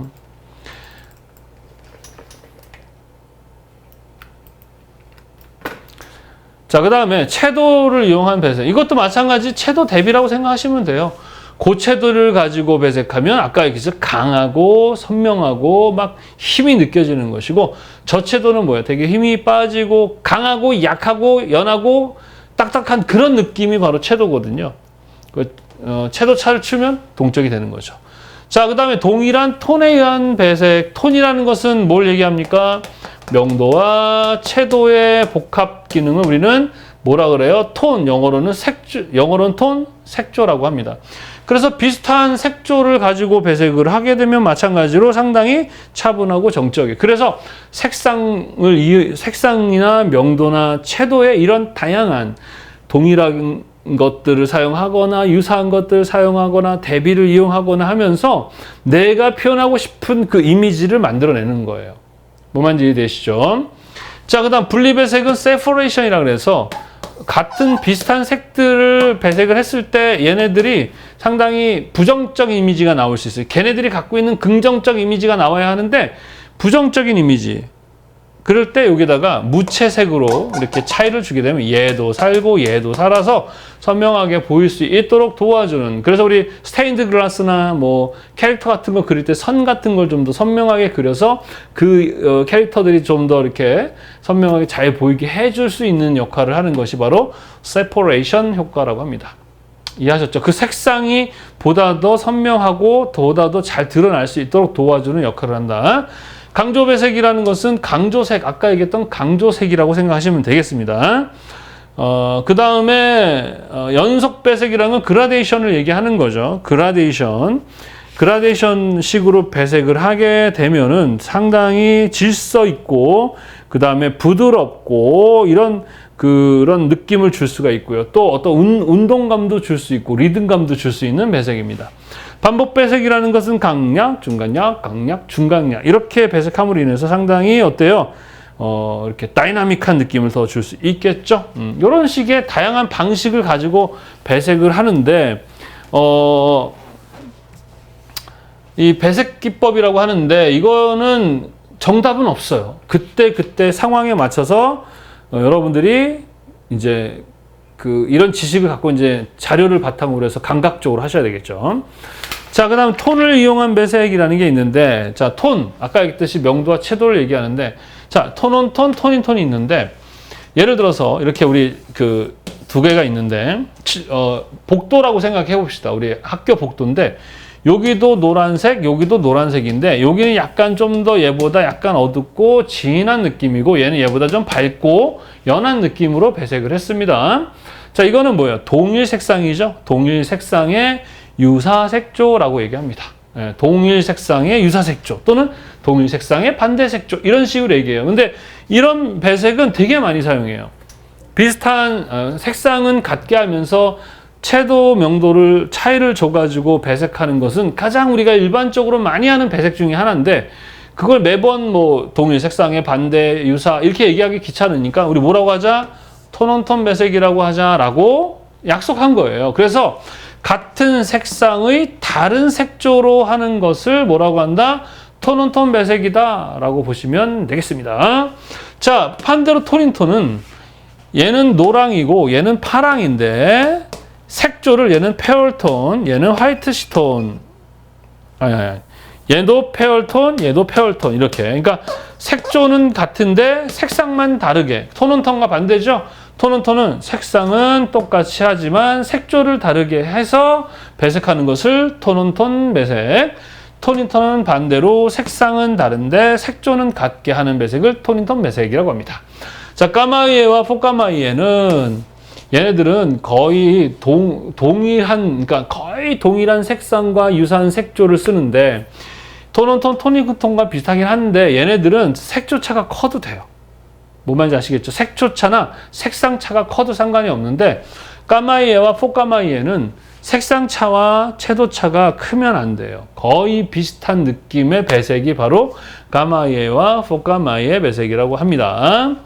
자, 그 다음에 톤홀 배색이라는 것은 우리가 배색을 할 때 우리 색조 얘기했었죠. 중명도와 중채도. 요 중명도와 중채도에 있는 애들 가지고 배색을 하는 것을 톤홀 배색이라고 합니다. 자, 그 다음에 비콜로 배색이라는 것은 국기색인데 이런 식으로 우리 폴란드처럼 여기 뭐 흰색이고 뭐 빨간색, 주황색, 빨간색이죠. 이렇게 흰색을 놔두고 비비드한 색들을 사용하는 국기색들을 우리는 비콜로 배색이라고 합니다. 자, 그 다음에 프랑스처럼 이렇게 흰색에 파란색에 뭐 이렇게 나눠져 있는 세 가지로 나눠 있는 것을 트리콜로 배색이라고 합니다. 아셨죠? 두 칸, 세 칸. 하나는 흰색, 무채색, 나머지는 비비드한 컬러. 이렇게 배색된 것을 비콜로. 얘는 뭐라고요? 트리콜로. 그 다음에 멀티컬러라는 것은 다양한 색상, 컬러라고 되어 있네. 이거 잘못된 겁니다. 컬러입니다. 컬러. 다양한 색상들을 가지고 하는 배색을 멀티컬러 배색이라고 해서 되게 동적인 느낌, 화려한 느낌을 할 때 많이 사용합니다. 자, 여기서 배색들이 이렇게 여러 가지가 있는데 여기에서도 뭐 한 문제 정도 출제가 될 수 있으니까 잘 이해하시고 알아두시면 좋겠습니다. 이렇게 해가지고요, 우리 기본적으로 색채 심리에 관련한 부분을 배웠어요. 자, 우리가 색을 사용하는 것은 단순히 보기 좋은 것이 아니라 색도 마찬가지 음식이나 소리처럼 감정과 관련되어 있기 때문에 심리, 우리 심리는 감정이에요. 그 감정을 느끼게 하는 것이죠. 그죠? 배색을 통해서 조화롭게 사람들이 내가 전달하고자 하는 그 감정을 느끼도록 형태 또는 색 또는 소리, 뭐 냄새 이런 것들을 일치시킬 때 색을 통해서도 정보를 전달할 때 그렇게 사용한다라는 거. 그래서 그냥 쉽게 얘기해서 색상과 명도와 채도라는 이 세 가지 가지고 하는 거예요. 이해하셨죠? 자, 그 다음에 우리 컴퓨터 그 다음 색채 조절. 조절이라는 것이 디자인하는 것입니다. 색채의 기능, 색채 조절하는 거예요. 내가 디자인하는 그 어떤 대상이 있는데 그 대상에 좋아할 만한, 그 사람이 만족해야 할 만한 배색을 하면 어떻게 했습니까? 그 사람이 기분이 좋아지겠죠. 기분이 좋아지면 뭐가 올라가요? 면역력이 올라가겠죠. 색채 치료는 직접적인 색을 통해서 치료하는 게 아니라 내가 면역력이 좋아져서 어떻게 그 치료를 뭐 하는데 도움이 되는 그런 보조적 역할인 거지. 직접적 치료는 아닙니다. 자, 눈의 건강이 좋고 피로가 감소하겠죠. 그죠? 당연하고. 생활이나 작업에 힘이 북돋아집니다. 기분이 좋아지면 이런 일이 벌어집니다. 또 판단도 빨라지겠고 사고재가 감소하죠. 빨라지니까 또 일의 능률이 올라가고 생산력도 올라가겠고 정리정돈 청결 유지할 수 있고 유지 관리가 경제적이면 쉬워진다라는 건 뭐 당연한 소리입니다. 자, 그래서 이렇게 색을 조절해서, 그러니까 이래야 돼! 꼭 이렇게 써야 돼가 아니라 디자인은 뭐라고요? 균형과 조화. 그때 상황에 맞춰서 가장 최선의 것을 선택하고 사용할 때 이런 효과를 얻을 수 있다는 겁니다. 그 다음 안전색채라는 것은 말씀드렸듯이 우리 주목성이나 명시성과 관련된 부분이에요. 그래서 빨간색 같은 거나 노란색 뭐 이런 눈에 잘 띄는 애들을 가지고 위험을 표시한다든가 뭐 안전을 표시한다든가 주의를 표시한다든가 이런 것들이 바로 뭐다? 안전색채. 자, 뭐 색채라는 것을 디자인하고 조절하면 이런 기능도 있고, 또 정보 전달할 때 어떠한 정보를 전달하는 그런 기능도 있다라고 배웠어요. 여기서도 뭐 시험에 나올 수 있는데 어렵지 않습니다. 교재 보면 여러분이 충분히 이해할 수 있는 부분이에요. 자, 이제 우리 컴퓨터 그래픽에 대해서 알아보도록 하겠습니다. 자, 우리 과거에는요, 자, 우리 시각 디자인은 기본적으로 이제 그래픽과 관련돼 있어요. 이제 그림은 우리가 앞에서도 배웠지만 응용 미술이다 했었습니다. 우리는 그 그림이라는 그 응용 미술을 갖다 쓰는 거죠. 그러다 보니까 상당히 그 미술적 행위가 되게 중요해요. 그래서 뭐 디자인과 갈 때 보면 입시 미술 같은 거 할 때 보면 기본적으로 우리가 미술 학원에서 기초 훈련을 하는데, 자, 그래픽이라는 말은 뭐예요? 그래픽은 그림을 그리다라는 뜻입니다. 그래서 우리 그래피코스라는 그 말 자체 어원으로 시작된 그 말이 바로 그래픽인데, 예전에는 다 뭐로 그림을 그렸어요? 손으로 그림을 그렸죠. 손으로 그림을 그리고 했는데, 지금은 뭐로 그립니까? 그렇죠. 컴퓨터로 그림을 그립니다. 그래서 우리는 뭐라 그래요? 컴퓨터 그래픽이라고 얘기를 하는 것이죠. 그러니까 기본적으로 컴퓨터 그래픽을 할 줄 알아야 돼요. 우리 시각 디자인이든 하여튼 디자인이라는 일을 하려면, 뭐 근데 솔직히 뭐 그림만 컴퓨터로 하나요? 아니죠. 예전에는 만나서 막 놀고 했지만 요즘에는 게임을 통해서 놀잖아요. 그러니까 뭐예요? 컴퓨터, 게임 이렇게 되는 거죠. 또 어떤 사무일을 볼 때 예전에는 다 그림을 그렸지만 요즘엔 뭐 사무일을 뭐 손으로 하나요? 안 하죠. 그 우리 뭐 사무 자동화 같이 엑셀이나 뭐 워드 이런 걸 이용하듯이 우리도 마찬가지인 거예요. 그래서 기본적으로 우리가 컴퓨터 그래픽스라는 개념을 좀 이해해야 되겠죠. 왜? 우리가 사용하는 도구니까. 이 파트에서도 뭐 한두 문제 정도 출제가 될 수 있습니다. 그래서 교재에 보게 되면은 컴퓨터 발전 과정이라 그래서 최초의 컴퓨터가 뭐냐? 이거 가끔 시험 문제 나오거든요. 그걸 애니악이라고 합니다. 그 컴퓨터에 들어가는 뭐 이렇게 지금의 CPU 같은 역할을 하는 진공관 큰 그런 애들이 있는데 되게 컸어요. 그러다 보니까 지금 컴퓨터는 이렇게 작지만 예전엔 건물 크기만한 그런 정도의 크기였던 게 바로 애니악입니다. 그리고 실제로 우리가 이렇게 계산할 수 있는 것은 지금의 뭐 공학 계산기 정도 수준의 계산을 했던 컴퓨터가 바로 애니악이다. 요거 이해하시고, 그 다음에 뭐 컴퓨터 그래픽스의 장단점이 있는데 뭐 이건 당연히 뭐 내용들 어렵지 않습니다. 이거 읽으시도록 하시고요. 자, 일단 중요한 것은 이제 또 컴퓨터는 어떻게 되어 있는가에 대한 부분을 좀 이해할 필요가 있는데, 자, 연산 제어 장치, 기억 장치, 입력 장치, 출력 장치 이렇게 되어 있습니다. 자, 컴퓨터에서의 연산 제어, 인간의 뇌와 같은 역할을 하는 게 바로 중앙 처리 장치라 그래서 CPU라고 합니다. 인간의 뭐의 역할을 한다고요? 뇌의 역할을 하죠.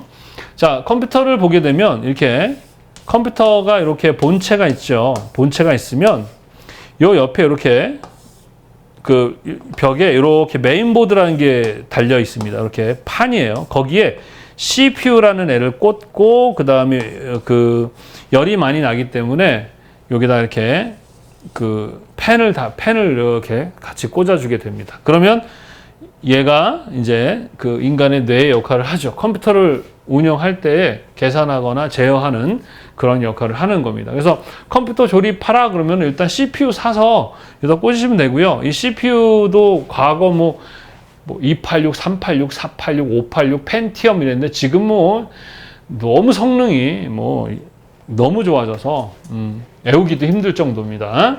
자, 그리고 나서 이제 우리 기억 장치인데, 기억 장치는 말 그대로 우리가 작업한 것을 기본적으로 이 CPU만으로는 어려워요. 어떤 작업했던 것들을 기억해서 다시 사용하거나 뭐 이런 여러 가지를 해야 되는데, 주기억 장치라는 게 있고 보조기억 장치 있어요. 우리 보조기억 장치는 여러분이 알다시피 뭐 USB라든가 또는 뭐 CD라든가 우리 예전에 뭐 프로피 디스크라든가 뭐 하드 디스크라든가 이렇게 탈착이 가능한 외부 저장 장치가 우리가 뭐예요?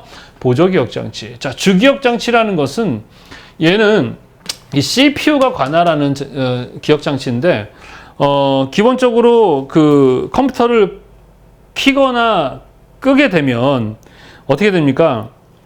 이제 그 자체 그 작동을 할 때 사용되는 사용돼야 되는 프로그램들이 있잖아요. 그쵸? 그게 이제 램입니다. 램. 이거는 시동이 걸리는데 필요한 부분이 바로 롬이고요. 그리고 우리가 어떤 프로그램을 작동하거나 할 때 사용되는 기억장치가 램이다. 이렇게 보시면 되겠습니다. 그래서 램은 작업을 위한 기억장치라고 보시면 되겠고, 롬은요, 시동을 위한 컴퓨터를 끄고 켜고 하는데 사용되는 기억장치다라고 보시면 됩니다. 그래서 또 특징이 뭐냐? read only memory라고 해서 얘는 읽기만 가능한 것이고요. 램은 읽기와 쓰기가 가능합니다. 아셨죠? 자, 램이라는 것은 컴퓨터를 끄면 내가 작업했던 거 다 없어집니다. 롬은 기억을 합니다. 왜? 껐다 켜야 되니까. 껐다 켜는 것에 대한 프로그램은 작동이 돼야 되기 때문에. 무슨 말인지 아시겠죠? 요 구분해서 했으면 되겠고, 입력 장치는 컴퓨터 속에다가 아날로그를 디지털화 시켜버리는 것들을 입력 장치라고 합니다. 그래서 스캐너, 우리 스캔 받으면 아날로그 그림이 디지털화된 그림으로 변형이 되죠. 키보드는 우리가 사용하는 키보드, 마우스, 터치스크린, 태블릿도 마찬가지, 그림을 그리는 펜으로 되어 있는 거. 디지타이저도 CAD 같은 거 그림 그릴 때, 디지털 카메라, 디지털 캠코더, 모션 캡처는 몸에 이렇게 부착해가 움직이면 그게 그대로 컴퓨터 속에 그 캐릭터가 움직이는 거죠. 3D 스캐너 이렇게 돌려서 스캔을 받으면 그 3D 형태로 들어가는, 하여튼 컴퓨터 속에 넣는 것들은 다 입력 장치다 이렇게 보시면 됩니다.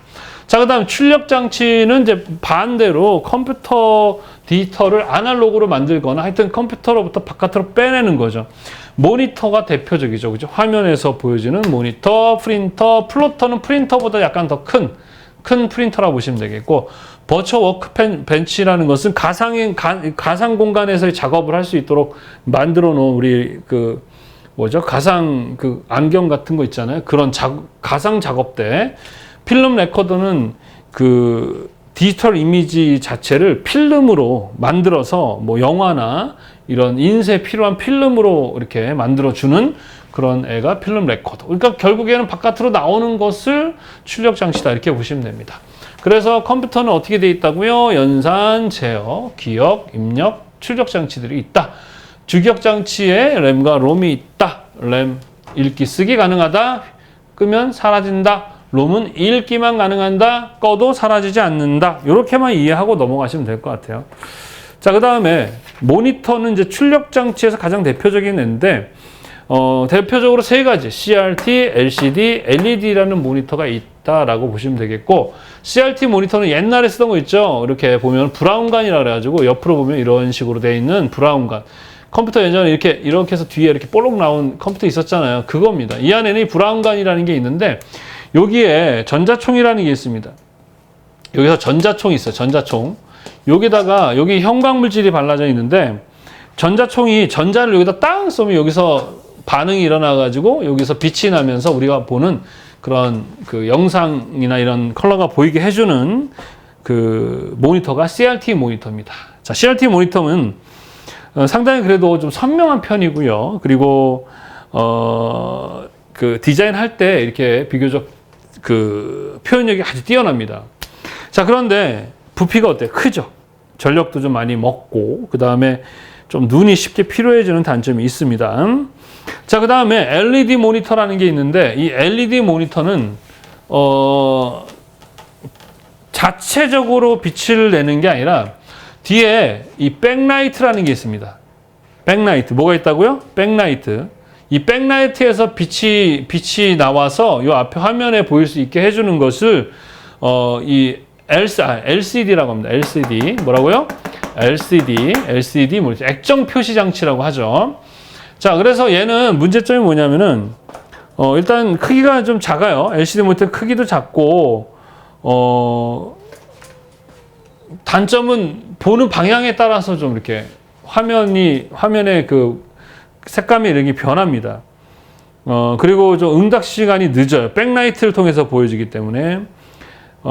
그리고 시야각이라 그러죠. 이렇게 보는 거에 따라서 달라 보일 수 있다라고 말씀드렸죠. 그래서 LCD 모니터의 장점은 이렇게 얇아요. 가볍고. 그리고 또 전기도 덜 먹고, CRT에 비해서. 자, 그래서 대신에 뒤에 백라이트라는 게 있습니다. 이렇게. 근데 그 백라이트가 뭐냐에 따라서 이렇게 뭐 냉응급 형광 램프, 뭐 외부 전극 형광 램프, 빨강 다이오드, LED, 평판용 형광 램프 이런 것들을 쓴 것을 따라서 이제 어떤 LCD냐인데 LED는 뭐냐? 요 뒤에 바로 발광 다이오드, 요 백라이트를 LED로 사용한 겁니다. 아셨습니까? LED 모니터라는 것은 LCD 모니터인데 그 백라이트에 LED 발광 다이오드를 사용한 것이 바로 LED다. 이렇게 보시면 되겠습니다. 자, 그리고서 우리 교재 보면은 모니터 감마라는 게 있는데 감마는 뭐냐면 모니터에서 화면에 보여지는 이제 우리 톤이 있잖아요. 톤. 명도와 채도. 그래서 중간 톤을 조절해주는 기능을 밝기의 회색 있죠. 중간 톤을 맞춰주는 것을 감마라고 합니다. 그리고 모니터 중에 광색역 모니터라는 게 있는데 자, 광색역은 색역이 뭐냐? 색 영역이라 그래서 우리 앞에서 우리 색도도라는 거 배웠죠. 이렇게 색도도, 색을 나타내는 그 영역입니다. 여기서 어떤 색 영역이라 해서 이런 식의 색 영역을 갖고 요런 식으로 색 영역을 갖고 이런 식으로 요만큼의 각각마다의 영역을 표시를 하거든요. 우리 그 색도도 안에는 우리가 보는 웬만한 색들이 다 표시가 된다 했었잖아요. 그 중에서 어도비사에서 만든 어도비 RGB라는 어도비 RGB라는 그 모니터가 있는데 색 공간이 상당히 넓어요. 그래서 광색역, 넓은 색역을 갖는 것을 광색역이라고 하고 그런 모니터를 광색역 모니터라고 합니다. 그래서 어도비 RGB라는 색 공간이 있어요. 그 색 공간부터가 이제 광색역 모니터라고 이야기를 합니다. 그 이상이 뭐 DCI, 뭐 다시 P3, 뭐 REC 2020, 뭐 프로포터 RGB 이런 또 광색역 모니터들이 있는데 각 쓰임이 달라요. 뭐 영화에 쓰느냐, 뭐 통신에 쓰느냐, 뭐 이런 사진에 쓰느냐에 따라 달라지는데 일단 우리가 알고 있는 광색역 모니터의 그 시점은 어도비 RGB다. 이 정도만 아시면 될 것 같아요. 컬러리스트에서는 이게 좀 중요해서 좀 더 미시적으로 공부를 하는데 시각에서는 뭐 그 정도만 이해하고 넘어가시면 될 것 같습니다.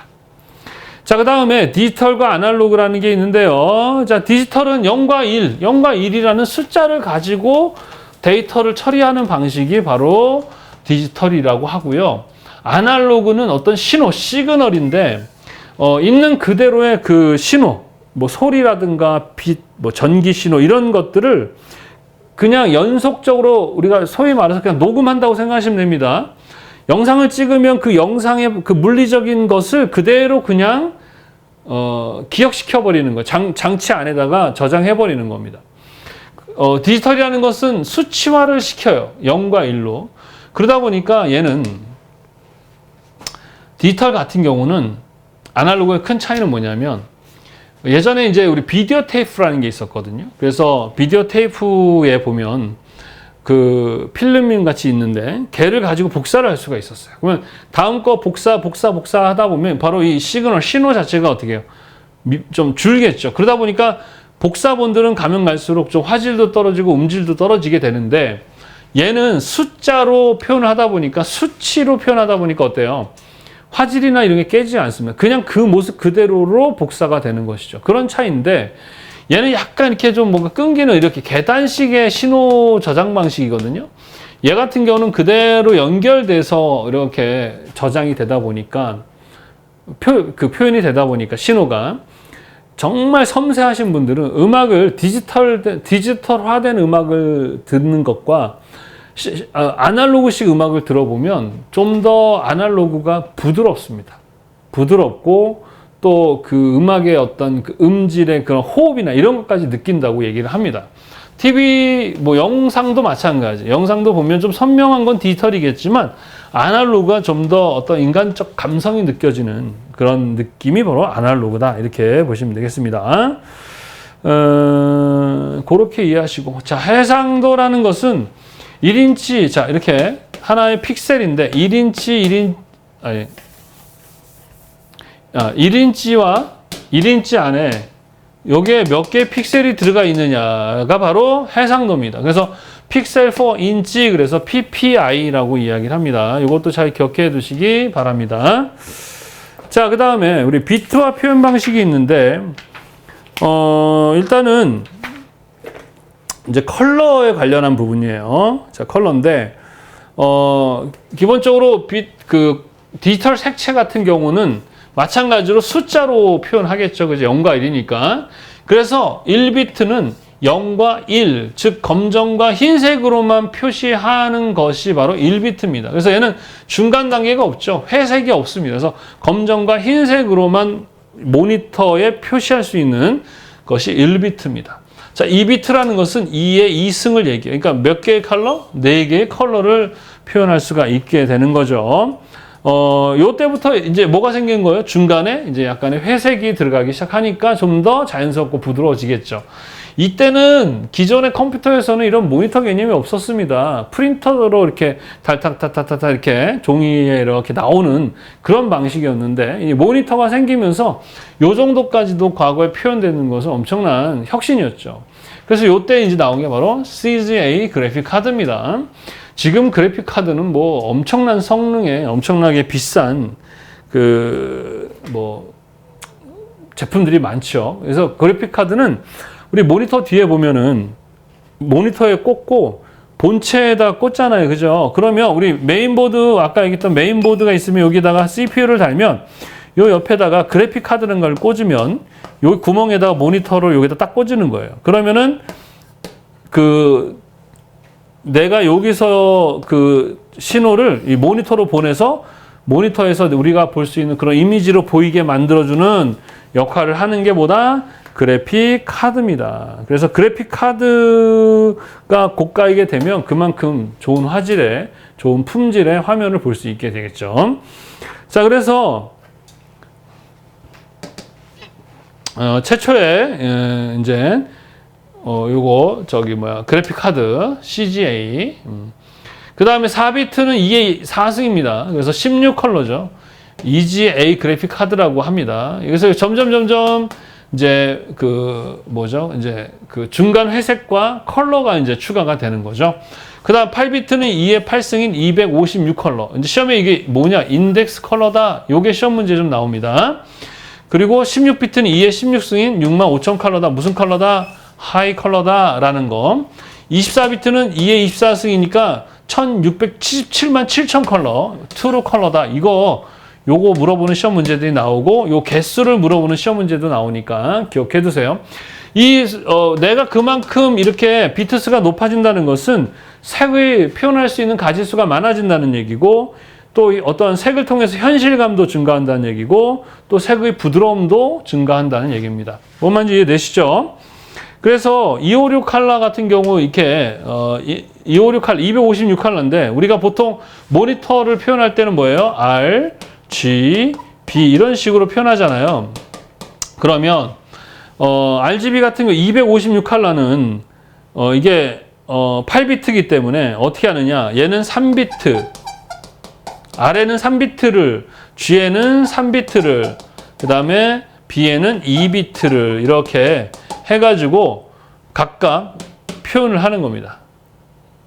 그 다음에 16비트 같은 경우는 16비트는 얘는 5비트, 얘는 6비트, 얘는 5비트 이런 식으로 이렇게 나눠서 합니다. 24비트는 그냥 8비트, 8비트, 8비트 이런 식으로 해가지고 하죠. R도 8비트니까 256, 256 컬러죠. 256 컬러로 하게 됩니다. 그 다음에 32비트라는 애가 있는데 32비트는 2의 32승이 아니고 2의 24승에다가 8비트를 투명도라 그래서 그 투명도를 8비트, 알파 채널이라고 합니다. 표현한 게 바로 32비트입니다. 그래서 우리가 이제 보통 트루 컬러라고 합니다. 또는 풀 컬러라고 하는데 우리 인간의 시계와 우리가 보는 것과 가장 근접한 그런 그런 비트가 바로 24비트다. 이렇게 이해를 하시면 되겠습니다. 이것도 시험에 자주 나오니까 잘 기억해 두시기 바랍니다. 자, 그 다음에 색채 체계라는 게 뭐냐. 자, 우리 배웠었죠. 아날로그 색채책에 우리 배웠었죠? 혼색계가 있고 현색계가 있다라고 했었습니다. 비슷하긴 한데 얘는 디지털화된 바로 그 혼색계, 현색계라고 보시면 되겠습니다. 근데 얘는 그 가법 혼합이죠. 합치면 합칠수록 밝아지는 그런 한데, 자, LAB 모드, RGB, CMYK, 그레이스케일, 그다음 비트맵, 듀톤, 인덱스, HSB 이런 것들이 있는데 여러분 포토샵 쓸 줄 아시죠? 포토샵에 가시면 작업할 때 이러한 그 모드를 맞춰놓고 하지 않습니까? 그죠? 그래서 보통 인쇄를 목적으로 할 때는 CMYK 모드로 작업을 하게 되고, 뭐 웹상에서 사용되는 것은 RGB 모드로 해놓고 작업을 하게 되겠죠. 자, 근데 이 디지털이라는 이것이 참 좋긴 한데 문제점은 뭐냐면, 우리가 실제 모니터로 보는 것과 실제 출력할 때가 어때요? 같아, 틀려요. 네, 차이가 좀 있습니다. 그래서 기본적으로 이제 모니터에서 보는 그것이 그대로 출력이 되지 않기 때문에 최대한 그것을 줄여야 되겠죠. 그죠? 그래서 작업할 때도 마찬가지 어떤 모드를 놓고 하느냐가 좀 중요한데, 말씀드렸듯이 CMYK 모드로 작업을 했는데, 만약에 RGB 모드로 바꾸면은 어떻게 되겠습니까? 우리 색 영역이라고 얘기했었죠. 색 공간이 달라요.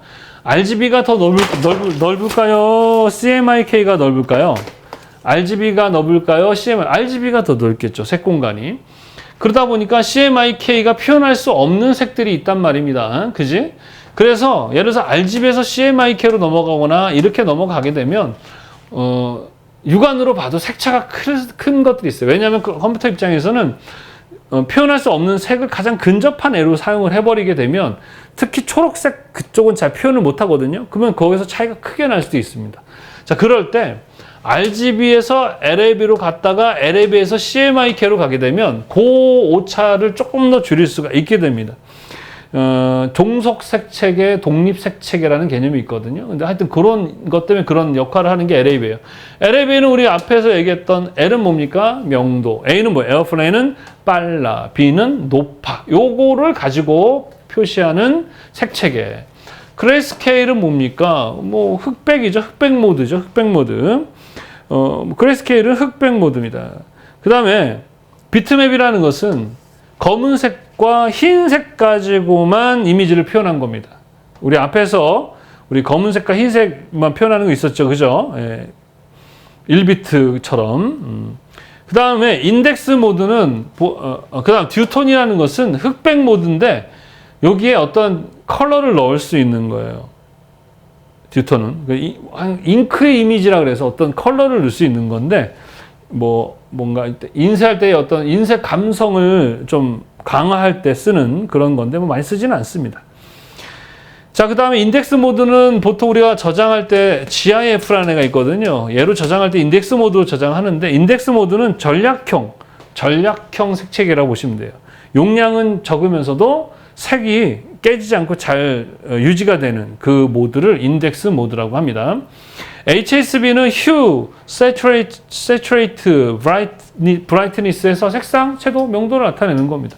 얘는 이제 보통 그 디자인 할 때 어떤 교육을 목적으로 하는 뭐 정보를 저장할 때 사용하는 그런 작업할 때 좀 많이 넣는데, 보통은 우리 요 두 가지 사용해서 작업을 합니다.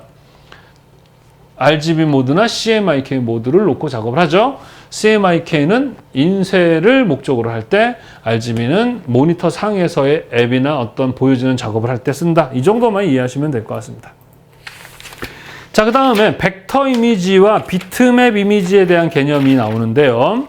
자, 벡터라는 것은 선으로 표현하는 겁니다. 뭐라고요? 선으로 그리는 그림이고요. 비트맵은 이렇게 점으로 그리는 그림이라고 보시면 되겠습니다. 벡터 이미지는 선으로, 비트맵 이미지는 점으로. 자, 그래서 비트맵은 선을 그리게 되면 이런 네모들이 어떻게 돼요? 이렇게 그려지겠죠. 그러면 여기에 뭐가 생겨요? 이렇게 층계지는 현상이 일어나는데 이거를 aliasing 현상이라고 합니다. 뭐라고 한다고요? aliasing 현상. 그래서 얘와 얘 사이의 중간값, 얘와 사이의 중간값, 이렇게 중간값을 넣어가지고 얘처럼 이런 식으로 부드럽게 표현해 주는 것을 anti-aliasing이라고 얘기를 합니다. 또는 안티 엘리어스라고 하기도 하고요. 그래서 이것을 중간색을 넣어서 계산하는 법을 보관법이라고 얘기도 합니다. 그래서 엘리어싱 자체를 만들기 위해 사용되는 계산법을 보관법이라고 얘기도 하고 이렇게 된다는 거. 그래서 벡터 이미지는 보통 그림을 그리는 용으로 많이 사용되는 프로그램에 많이 사용되고, 비트맵은 사진 작업하는 데 사용되는 프로그램들. 그래서 일러스트레이터가 대표적인 벡터 이미지의 프로그램이고, 뭐 프리핸드니 코렐드로우니 캐드, 이거 도면 그리는 거지, 이런 것들이 이제 벡터 이미지입니다. 비트맵의 대표전에는 이제 뭐 포토샵이겠죠. 그 외에도 뭐 페인트, 프로샵인데 요즘에는 뭐 거의 일러스트레이터와 포토샵을 많이 사용한다라는 거. 그래서 컴퓨터 그래픽 그러면은 기본적으로 그림을 그리는 프로그램으로서 일러스트레이터, 사진을 작업하는 포토샵. 그래서 기본적으로 여러분들 시각 디자이너는 물론 뭐 기본적으로 컴퓨터 작업을 하는 사람이 아닐 수도 있겠지만 무조건 해야 됩니다. 그래서 일러스트레이터랑 포토샵은 마치 군인이 보직이 달라도 누구나 다 뭐 할 줄 알아야 돼요? 총 쏠 줄 아는 것처럼 우리는 꼭 해야 되는 게 바로 뭐다? 그러면 바로 컴퓨터 그래픽에서의 일러스트레이터와 포토샵입니다. 그래서 컴퓨터 그래픽스 운영 기능사나 포토샵 GTQ 1급 뭐 이런 거 취득을 해 주시면 매우 매우 좋습니다. 예. 자, 그 다음에 저장 방식. 자, 이게 이제 뭐가 문제냐. 우리가 그림을 그리게 되면 그 그림된 종이는 그냥 보관하면 되겠지만, 디지털화된 데서 작업한 것을 저장해야 될 거 아니에요. 작업한 걸 그냥 날릴 수는 없지 않습니까? 그런 실수도 많이 하는데, 하여튼 저장하는 방식이 있는데요. 우리 중요한 건 이 정도만 이해를 하시면 될 것 같아요. 교재 더 있긴 한데, 자, 우리가 보통 저장할 때 그 비손실 압축 방식이라는 게 있고, 그 다음에 손실 압축 방식이라는 게 있어요. 무슨 얘기냐면, 용량이라고 그러죠. 저장할 때 용량을 줄이게 되면 줄이는 만큼 계속 해상도라든가 화질이 계속 떨어지는 거죠. 픽셀 수 자체가 줄어드는 방식이거든요. 그래서 대표적인 손실 방식이 뭐예요? JPG입니다. 그리고 대표적인 무손실이 요거 PNG, GIF, TIFF 이렇게 세 개다 이렇게 보시면 되겠습니다. 보통 JPG는요, 앱이죠. 웹. 홈페이지 만들 때 많이 사용한다. 그래서 홈페이지, 웹에서 많이 사용되죠. 왜? 지금은 그 인터넷 속도가 상당히 빨라져서 사실은 뭐 크게 문제가 안 되는데, 선생님 초창기 때 이제 인터넷 속도가 낮을 때 사진 같은 거, 만약에 그래서 이만한 사진을 그대로 놓게 되면 전송이 되잖아요. 그러면 위에서부터 그림이 띵띵띵띵띵띵 이렇게 아주 느리게 나왔었어요. 그래서 그 사진 자체를 다 잘라요, 이렇게. 그래서 이 자른 애들을 테이블을 이용해서 사진에 조합을 해서 작업을 하면 이게 하나씩 뜨게끔 했었거든요, 옛날에. 그럼 얘네들 다 JPG로 저장을 했어야 됩니다. 왜? 용량이 크면 안 되죠. 속도도 느린데. 그래서 JPG로 이렇게 보통 앱상에 사용이 되고, 손실 압축 방식을 했었습니다. 그래서 우리 포토샵에서 작업하게 되면 뭐 12, 11, 10 해가지고 이렇게 압축 정도를 정할 수 있죠. 그죠? 자, 그래서 얘는 그렇다.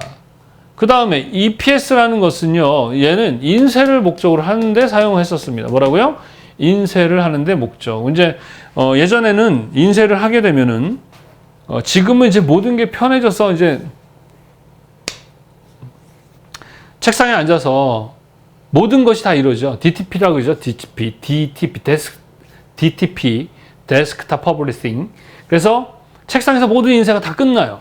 근데 옛날에는요, 외장 하드라는 걸 들고 인쇄하기 전에 필름을 뽑으러 갈아야 돼요. 그래서 인쇄판을 만들기 위한 필름을 뽑으러 간단 말이에요. 그것이 이제 4장, CMYK라는 4장의 필름이 나와야 되는데 그걸 분판이라고 합니다. 그래서 사도 분판이 가능했던 것이 바로 EPS였어요. EPS. 그래서 전자 출판용 저장 방식입니다. 그 다음에 PNG는요, 얘도 이제 웹에서 사용되는 목적으로 사용하는데, 이 PNG는요, JPG와 달리 용량을 줄여도 화질이 떨어지지 않으면서도 용량이 작은 아주 좋은 그런 저장 방식인데, PNG의 문제점은 이제 그 호환성이거든요. 그래서 운영 체제에 따라서 호환이 안 되는 경우가 있어요. 그런데 요즘에는 뭐 거의 다 되는 편입니다. 자, 그 다음에 GIF는 아까 얘기했듯이 256 칼라, 우리 그 8비트짜리, 용량이 적으면서도 화질이 깨지지 않는, 그러한 저장 방식. 얘도 마찬가지, 웹상에서 사용되는 목적으로 하는데 얘는 GIF 애니메이션이라고 해가지고 반복적으로 움직이는 영상의 이미지 사진을 만들 수 있어요. GIF 애니메이션 아시죠? 그게 바로 GIF입니다. 그리고 배경이 투명하게 만들 수 있어요. PNG도 마찬가지로 만들 수 있고 GIF도 만들 수 있어요. 그러나 JPG는 투명하게 저장을 해도 흰색으로 바뀌어 버립니다. 뭐 그런 장단점이 있습니다. 자, 그 다음에 TIFF라는 것도 비손실인데 얘는 이제 화질, 품질 자체가 아주 좋은 상태로 저장을 할 때 많이 사용하는 겁니다. 호환성도 좋고요. 그 다음에 PDF는 이제 보통 이제 요즘에 전자출판이라 그래서 인쇄 판 자체를 예전처럼 막 판을 뽑고 이게 아니라 프린트하는 것처럼 바로 판이 만들어져 가지고 바로 뽑아낼 수 있게 되는데 예전에는 EPS라는 걸 많이 썼지만 요즘에는 PDF 파일로 만들어서 인쇄를 많이 합니다. 인쇄용으로도 많이 전자출판 인쇄용으로도 많이 쓰고 또 PDF의 좋은 점은 문서 파일, 전 세계 그 표준 문서 파일 형식으로 인정이 된 이유가 보통 예를 들어서 포토샵에서 우리 저장할 때 원본이 PSD 파일로 저장하거든요. 일러스트는 AI로 저장합니다. 그래서 포토샵 PSD로 저장을 하고 폰트를 내가 작업한 게 있으면 그 애를 다른 컴퓨터에서 열었을 때 내 컴퓨터에 있었던 폰트가 상대 폰트에 없으면 폰트가 바뀌어 버립니다. 그러니까 폰트도 같이 가져야 되는 거지, 그지? 그런데 이 PDF는요, 임베딩이라 그래가지고 이 폰트까지도 같이 저장이 돼 버려요. 그러니까 어느 자리에 가든 내가 사용됐던 폰트를 또 그대로 사용할 수 있는 그런 장점이 있는 바로 저장 방식이다. 그리고 이거 외에도 되게 많습니다. 엄청 많아요. 그래서 프로그램마다 막 다 있고 그러는데 대표적으로는 이 정도만 이해하시고 암기해 두시면 될 것 같습니다. 자, 그 다음에 우리 디지털 색채 조절에 컬러 매니지먼트 시스템 CMS라는 부분을 좀 이해해야 되는데 이 부분은 조금 여러분이 어렵게 느낄 수 있는데 사실 이제 이 부분도 그냥 컬러에서는 좀 더 미시적으로 공부를 하는데 시각에서는 그냥 개괄적으로만 설명하고 넘어가도록 하겠습니다. 이걸 왜 해야 하는가부터 한번 설명한다면 자, 보세요. 일단 사진으로 어떤 사진을 찍어요. 그러면 그 사진을 컴퓨터에서 또 모니터로 보겠죠. 그 다음에 다시 모니터에서 본 것을 편집을 해가지고 다시 뭐합니까? 출력을 하겠죠.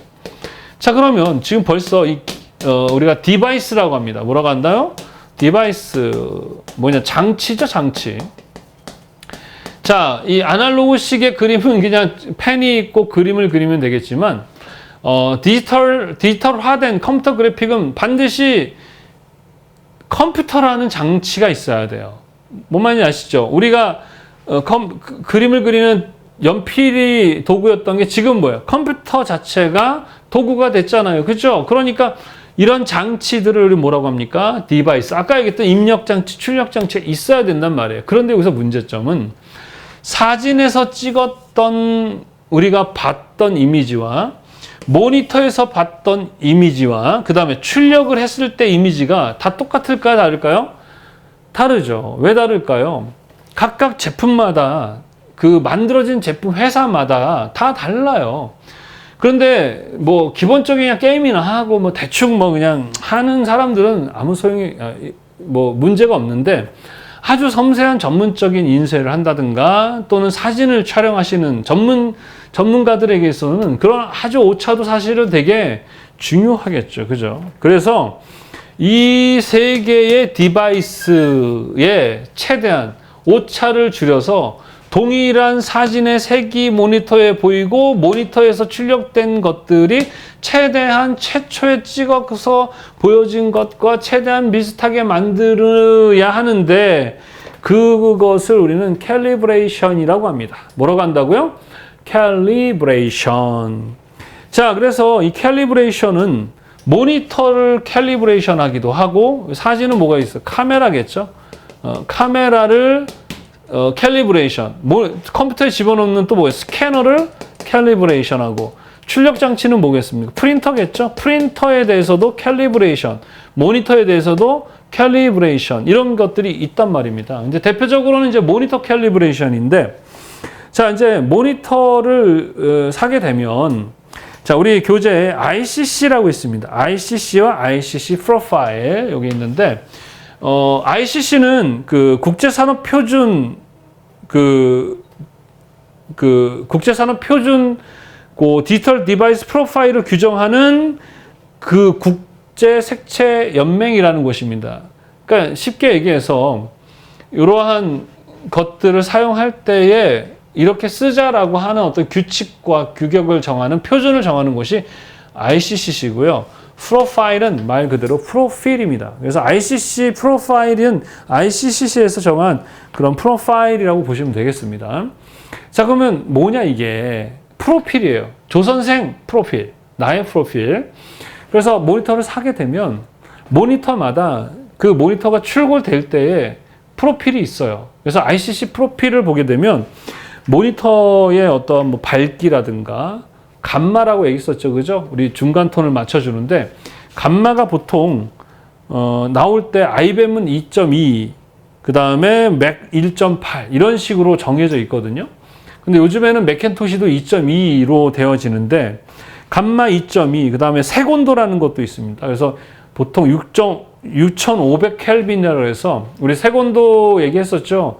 점점 색온도가 높아지면 어떻게 됩니까? 파란색. 낮아지면 빨간색, 도리어. 그죠? 색온도는 기본적으로 난색, 한색의 개념이 아니라 했었습니다. 그래서 6500 정도가 빨갛지도 않고 노랗지도 않는, 빨갛지도 않는, 파랗지도 않는 중간 정도가 6500이고 8500K가 있는데 그건 뭐 파란색 느낌이 나는 거겠죠. 그래서 나올 때마다 이 제품이 어떤지에 대해서 그 제품의 프로필이 있어요. 프로파일. 그래서 그 프로파일대로 작업을 해야 되는데 문제는 이렇게 포장돼서 움직이거나 막 이렇게 되면 그 차이, 오차들이 있을 수가 있단 말입니다. 그러면 그 오차를 맞춰주게 되는데 그 맞춰주는 것을 바로 뭐라고 한다고요? 캘리브레이션이라고 합니다. 어떻게 하냐면 모니터가 있어요. 그 모니터 앞에다 기계를 이렇게 딱 대요. 이 기계를 컬러미터라고 합니다. 색도계라고 하는 게 있는데 얘를 대고 요 모니터를 이제 이렇게 뭐 빨간색, 노란색 막 이렇게 키게 하는 게 있습니다. 그럼 걔를 키면 얘를 계산을 해요. 띵띵띵띵띵 계산하면 거기서 뭐 감도가 얼마고 뭐 이렇게 나옵니다. 그러면 그 값을 보고 교정을 하는 거예요.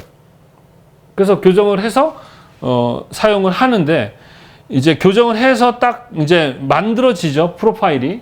내가 교정한 프로파일이 만들어지면 그걸 저장을 합니다. 그 저장할 때 교재에 나오지만 PC 같은 경우는 뭐 이름 적고 뒤에 .icc라고 저장합니다. 우리 JPG, GIF처럼 저장 포맷이 ICC, 맥킨토시는 ICM이라고 해서 뒤에다가 그 프로파일 저장을 합니다. 그래서 그렇게 프로파일을 내가 만들어 저장하는 것을 뭐라고 하느냐 그러면 디바이스 특성화라고 합니다. 뭐라고 한다고요?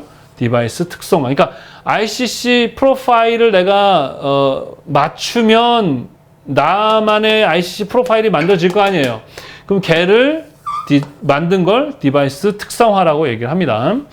자, 그러면 이 만들어진 얘를 우리 그 운영체제 안에다가 넣어서 장입을 합니다. 넣게 되면 그 다음부터는 컴퓨터가 알아서 우리 색 영역 매핑이라든가 렌더링, 인덴트라는 작업을 통해서 교정을 해주게 되는 것이에요. 우리는 어디까지만 하면 되냐면요. ICC 프로파일 디바이스 특성화까지. 이걸 뭐라고 한다고요? 캘리브레이션이라고 이야기를 합니다. 자, 색 영역 매핑은 색 영역, 아까 얘기했었죠? 색 공간이죠. 우리 색도도 안에서의 그 색 공간이 예를 들어서 얘는 이만큼이고 얘는 뭐 이만큼이다 이렇게 얘를 이만큼이다 하면 이만큼의 차이가 생기잖아요. 딱 안 맞잖아요. 색 공간이 차이가. 그러면은 이 색 영역 매핑은 그걸 맞춰주는 거예요. 그래서 클리핑이라는 게 있고 압축이라는 게 있습니다. 그래서 최대한 클리핑은 끝에 있는 잘라낸다는 개념보다는 가장자리를 이렇게 옮겨가지고 맞춰주거나 또는 뭐 내부로 이렇게 압축을 한다든가 자르거나 압축한다 이렇게 보셔도 될 것 같아요. 그래서 그런 방식으로 최대한의 그 색의 차이를 조절해 주는 걸 색 영역 매핑이라고 합니다. 자, 그다음에 컬러 어피어런스 모델은 어피어런스 우리 그 뭡니까? 그 메타메리즘이라고 얘기했었죠. 같은 다른 애도 조명에 의해서 같아 보일 수 있다고 했었죠. 그죠? 조건이 맞으면 같아 보이죠. 근데 같은 색이 달라 보일 수 있거든요. 그래서 이런 차이, 어피어런스는 그런 차이입니다. 컬러의 차이인데, 그 컬러 어피어런스 모델은 내가 거기 안에다가 뭐 지금의 환경의 색, 그 다음 광원, 조도, 뭐 이런 것들을 장입을 해줍니다. 그러면 얘가 계산을 해줘요. 예. 그래서 이제 이만큼의 차이가 납니다라고 예측해주는 어떤 모델이 바로 컬러 어피어런스 모델입니다. 자, 그 다음에 디바이스 종속 색체계라는 것은 독립 색체계와의 반대. 독립 색체계, 디바이스 독립 색체계, 디바이스 종속 색체계. 종속은 어디에? 종속된 거예요. 딸려가는 거고, 독립은 그냥 독립한 거예요. 딸려가지 않은 상태입니다. 그래서 디바이스가 바뀔 때마다 종속 색체계는 바뀌어요. 색이 바뀝니다. 그래서 얘를 뭐라 그래요? 우리 아까 배웠던 RGB나 CMYK 이런 애들이 바로 종속 색체계. 우리 아까 얘기했던 색체계, 저장 그 체계 있죠? RGB, CMY 얘들이 종속 색체계랍니다. 디바이스가 바뀌면 바뀌어요. 근데 LAB라든가 LAB 아까 우리 LAB 배웠죠. 그다음에 XYZ 이런 애들 있죠. 이런 애들을 우린 독립 종속 색체계랍니다. 바뀌어도 크게 색이 안 바뀝니다. 왜? 얘네들은 수치로 표기하기 때문에. 이해하셨어요? 그래서 종속 색체계는 디바이스가 바뀔 때 같이 바뀌는 애들, RGB나 CMY. 독립 색체계는 안 바뀌는 애들. 누가 있습니까? LAB, XYZ. 이렇게 보시면 됩니다.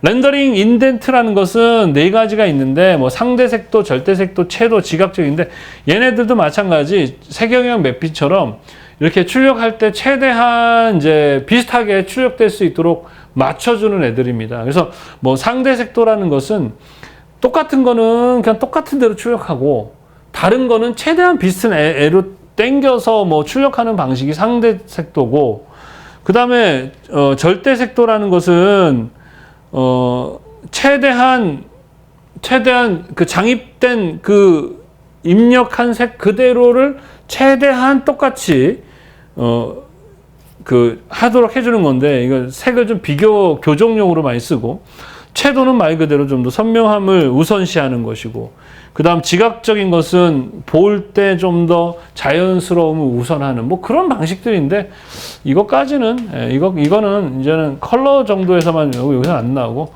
여기서는 이 정도만 이해를 하시면 되겠습니다. 그래서 요 전체 모든 색을 최대한 교정하고 맞춰내는 이런 종합적인 이런 프로세스를 뭐라고 한다? CMS, 컬러 매니지먼트 시스템이라고 얘기를 합니다. 자, 우리는 캘리브레이션이라는 걸 합니다. 모니터라든가 카메라, 스캐너, 프린터 다 있습니다. 뭐 카메라, 스캐너 같은 경우는 IT8이라는 차트가 있거든요. IT8. 그 차트를 이용해서 그 캘리브레이션을 하기도 하고 그 다음에 뭐 프린터도 뭐 이렇게 다 있습니다. 뭐 그런 애들이 있는데 거기까지 필요 없고 그냥 모니터도 마찬가지 그냥 캘리브레이션이 있다 이 정도만 이해하시면 될 것 같아요. 여기도 마찬가지 좀 미시적인 공부를 컬러에서는 하는데 시각에서는 양에 비해서 나오는 문제가 적기 때문에 거기까지는 아니고 교재에 있는 정도만 이해하시면 될 것 같습니다. 자, 그래서 하여튼 이 전체 과정을 CMS, 컬러 매니지먼트 시스템이라 그러고 ICC 프로파일은 ICC는 그 국제 색채에 관련한 우리 이 프로파일을 관리하는 국제 기구라 했었어요. 프로파일은 프로필이라고 생각하시면 되는데 각 기계마다의 프로필이 있고 내가 만들 수 있는 프로필이 있는데 그걸 디바이스 특성화라고 그러고 얘네들을 장입하면은 컴퓨터가 알아서 이 CMS 엔진이라는 것을 돌려서 색영역 매핑이라든가 렌더링 인덴트를 맞춰줍니다. 그리고 컬러 어피어런스 모델은 여러 가지 자료를 넣으면 이런 식의 차이가 있다는 것을 보여주는, 예측해주는 모델이고 디바이스 종속 색채와 독립 색채계 종속은 디바이스가 바뀔 때마다 바뀌는 종속된 애들, RGB나 CMI고 독립 색채계는 뭐다? 바뀌지 않는 애들, 그래서 LAB나 XYG다. 이렇게 이해를 하시면 되겠습니다. 자, 이렇게 해서 오늘 강의가 또 끝났습니다. 자, 오늘 우리가 이제 색채학이라는 것을 세 타임으로 나눠서 이야기를 했는데, 사실 되게 많아요. 색채학 공부하려면 색채 관리라고 해서 우리 색채 재료라든가 또 디지털에서 아까 얘기했던 캘리브레이션이니 뭐 이런 거 좀 더 심도 있게 나가야 되는 부분들이 있는데, 하고는 싶은데 기본적으로 이제 시험에서는 컬러와 달리 시각에서는 문제수도 줄었고 또 그러다 보니까 나오지 않을 부분이라서 또 지금까지 한 것도 되게 어려워하는데 필요 없는 건 아니에요. 필요합니다. 그렇지만 이제 여러분이 되게 어려워할 것 같아서 최대한 시험에 나오는 것들 위주로 강의를 했습니다. 자, 이제 다음 시간 우리 마지막 인쇄 파트만 하면 드디어 우리 시각 강의 끝납니다. 자, 여러분들 우리 목표 점수는 100점이 아니에요. 여러분들 그냥 60점만 맞아도 됩니다. 60점으로 맞나 100점으로 맞나 합격입니다. 예, 그래서 60점이라는 점수는 계속 말씀드리지만 여러분들이 엄청 무슨 고시 시험을 본다든가 막 그냥 피 터지게 공부할 정도는 아니라는 것이죠. 그러나 기본적으로 하지 않으면 기본적인 게 뭐예요? 강의 듣고 이론서 암기하고 연습 문제 풀고 그 다음에 기출문제까지 풀지 않으면 60점도 어렵습니다. 그래서 그 정도만 하면 충분히 60점이 가능하다는 것이죠.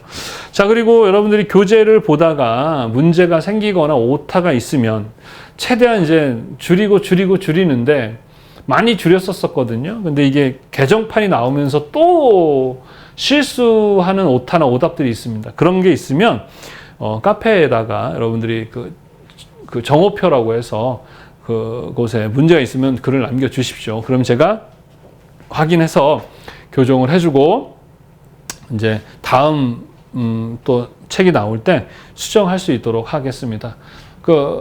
모르겠거나 궁금한 건 언제든지 게시판에 글을 남겨주시면 될 것 같고요. 힘을 내시기 바랍니다. 우리 이제 딱 한 번만 남았으니까 지금까지 강의 열심히 들었다면 이미 이제 여러분은 합격에 거의 가까웠다고 보시면 되겠습니다. 저도 좀 노로바이러스 걸리고 나서 여전히 몸이 좋지가 않더라고요. 벌써 꽤 오래됐는데 그래서 몸 관리 잘하는 것도 되게 중요합니다. 공부라는 것이 단순히 암기만 잘하는 게 아니라 몸을 잘 관리하는 것도 되게 공부의 중요한 관리의 하나의 요소더라고요. 그래서 몸 관리 잘 못하는 것도 사실 공부 못하는 거니까 몸 관리 잘 하시고 끝까지 마지막까지 우리 인내하는 거 잊지 마시고 그래서 모두 좋은 결과 있기를 바라겠습니다. 그래서 필기도 합격하시고 필기 합격하고 나면 실기도 저와 함께 준비하시는 게 좋아요. 실기도 저와 함께 준비하셔서 최종적인 자격증 준비하는 거 조선생과 함께 하시길 바랍니다. 자, 그리고 계속 제가 광고하는 나는 왜 불안한가, 제가 쓴 심리철학 에세이인데 디자이너들을 위해서 쓴 책이라고 했었습니다. 디자이너는 인간에 대한 이해도가 상당히 높아야 합니다. 인간을 위한 디자인이기 때문에 그래요. 그래서 매 그림이나 그리고 뭐 컴퓨터 그래픽 물론 잘해야 되겠지만 본질적인 것, 인간에 대한 이해, 그것이 아이디어 발상의 기본이 되기 때문에 그렇습니다. 그래서 디자이너이신 분들은 꼭 좀 읽었으면 좋겠고요. 그리고 구입을 하실 때 후기 부탁드리고 주변에 또 좋으면 좀 소개도 많이 해주셨으면 좋겠습니다. 자, 감사드리고 우리 이제 다음 시간 마지막이죠. 다음 시간에 우리 또 건강한 모습으로 뵙도록 하겠습니다. 감사합니다. 수고했습니다.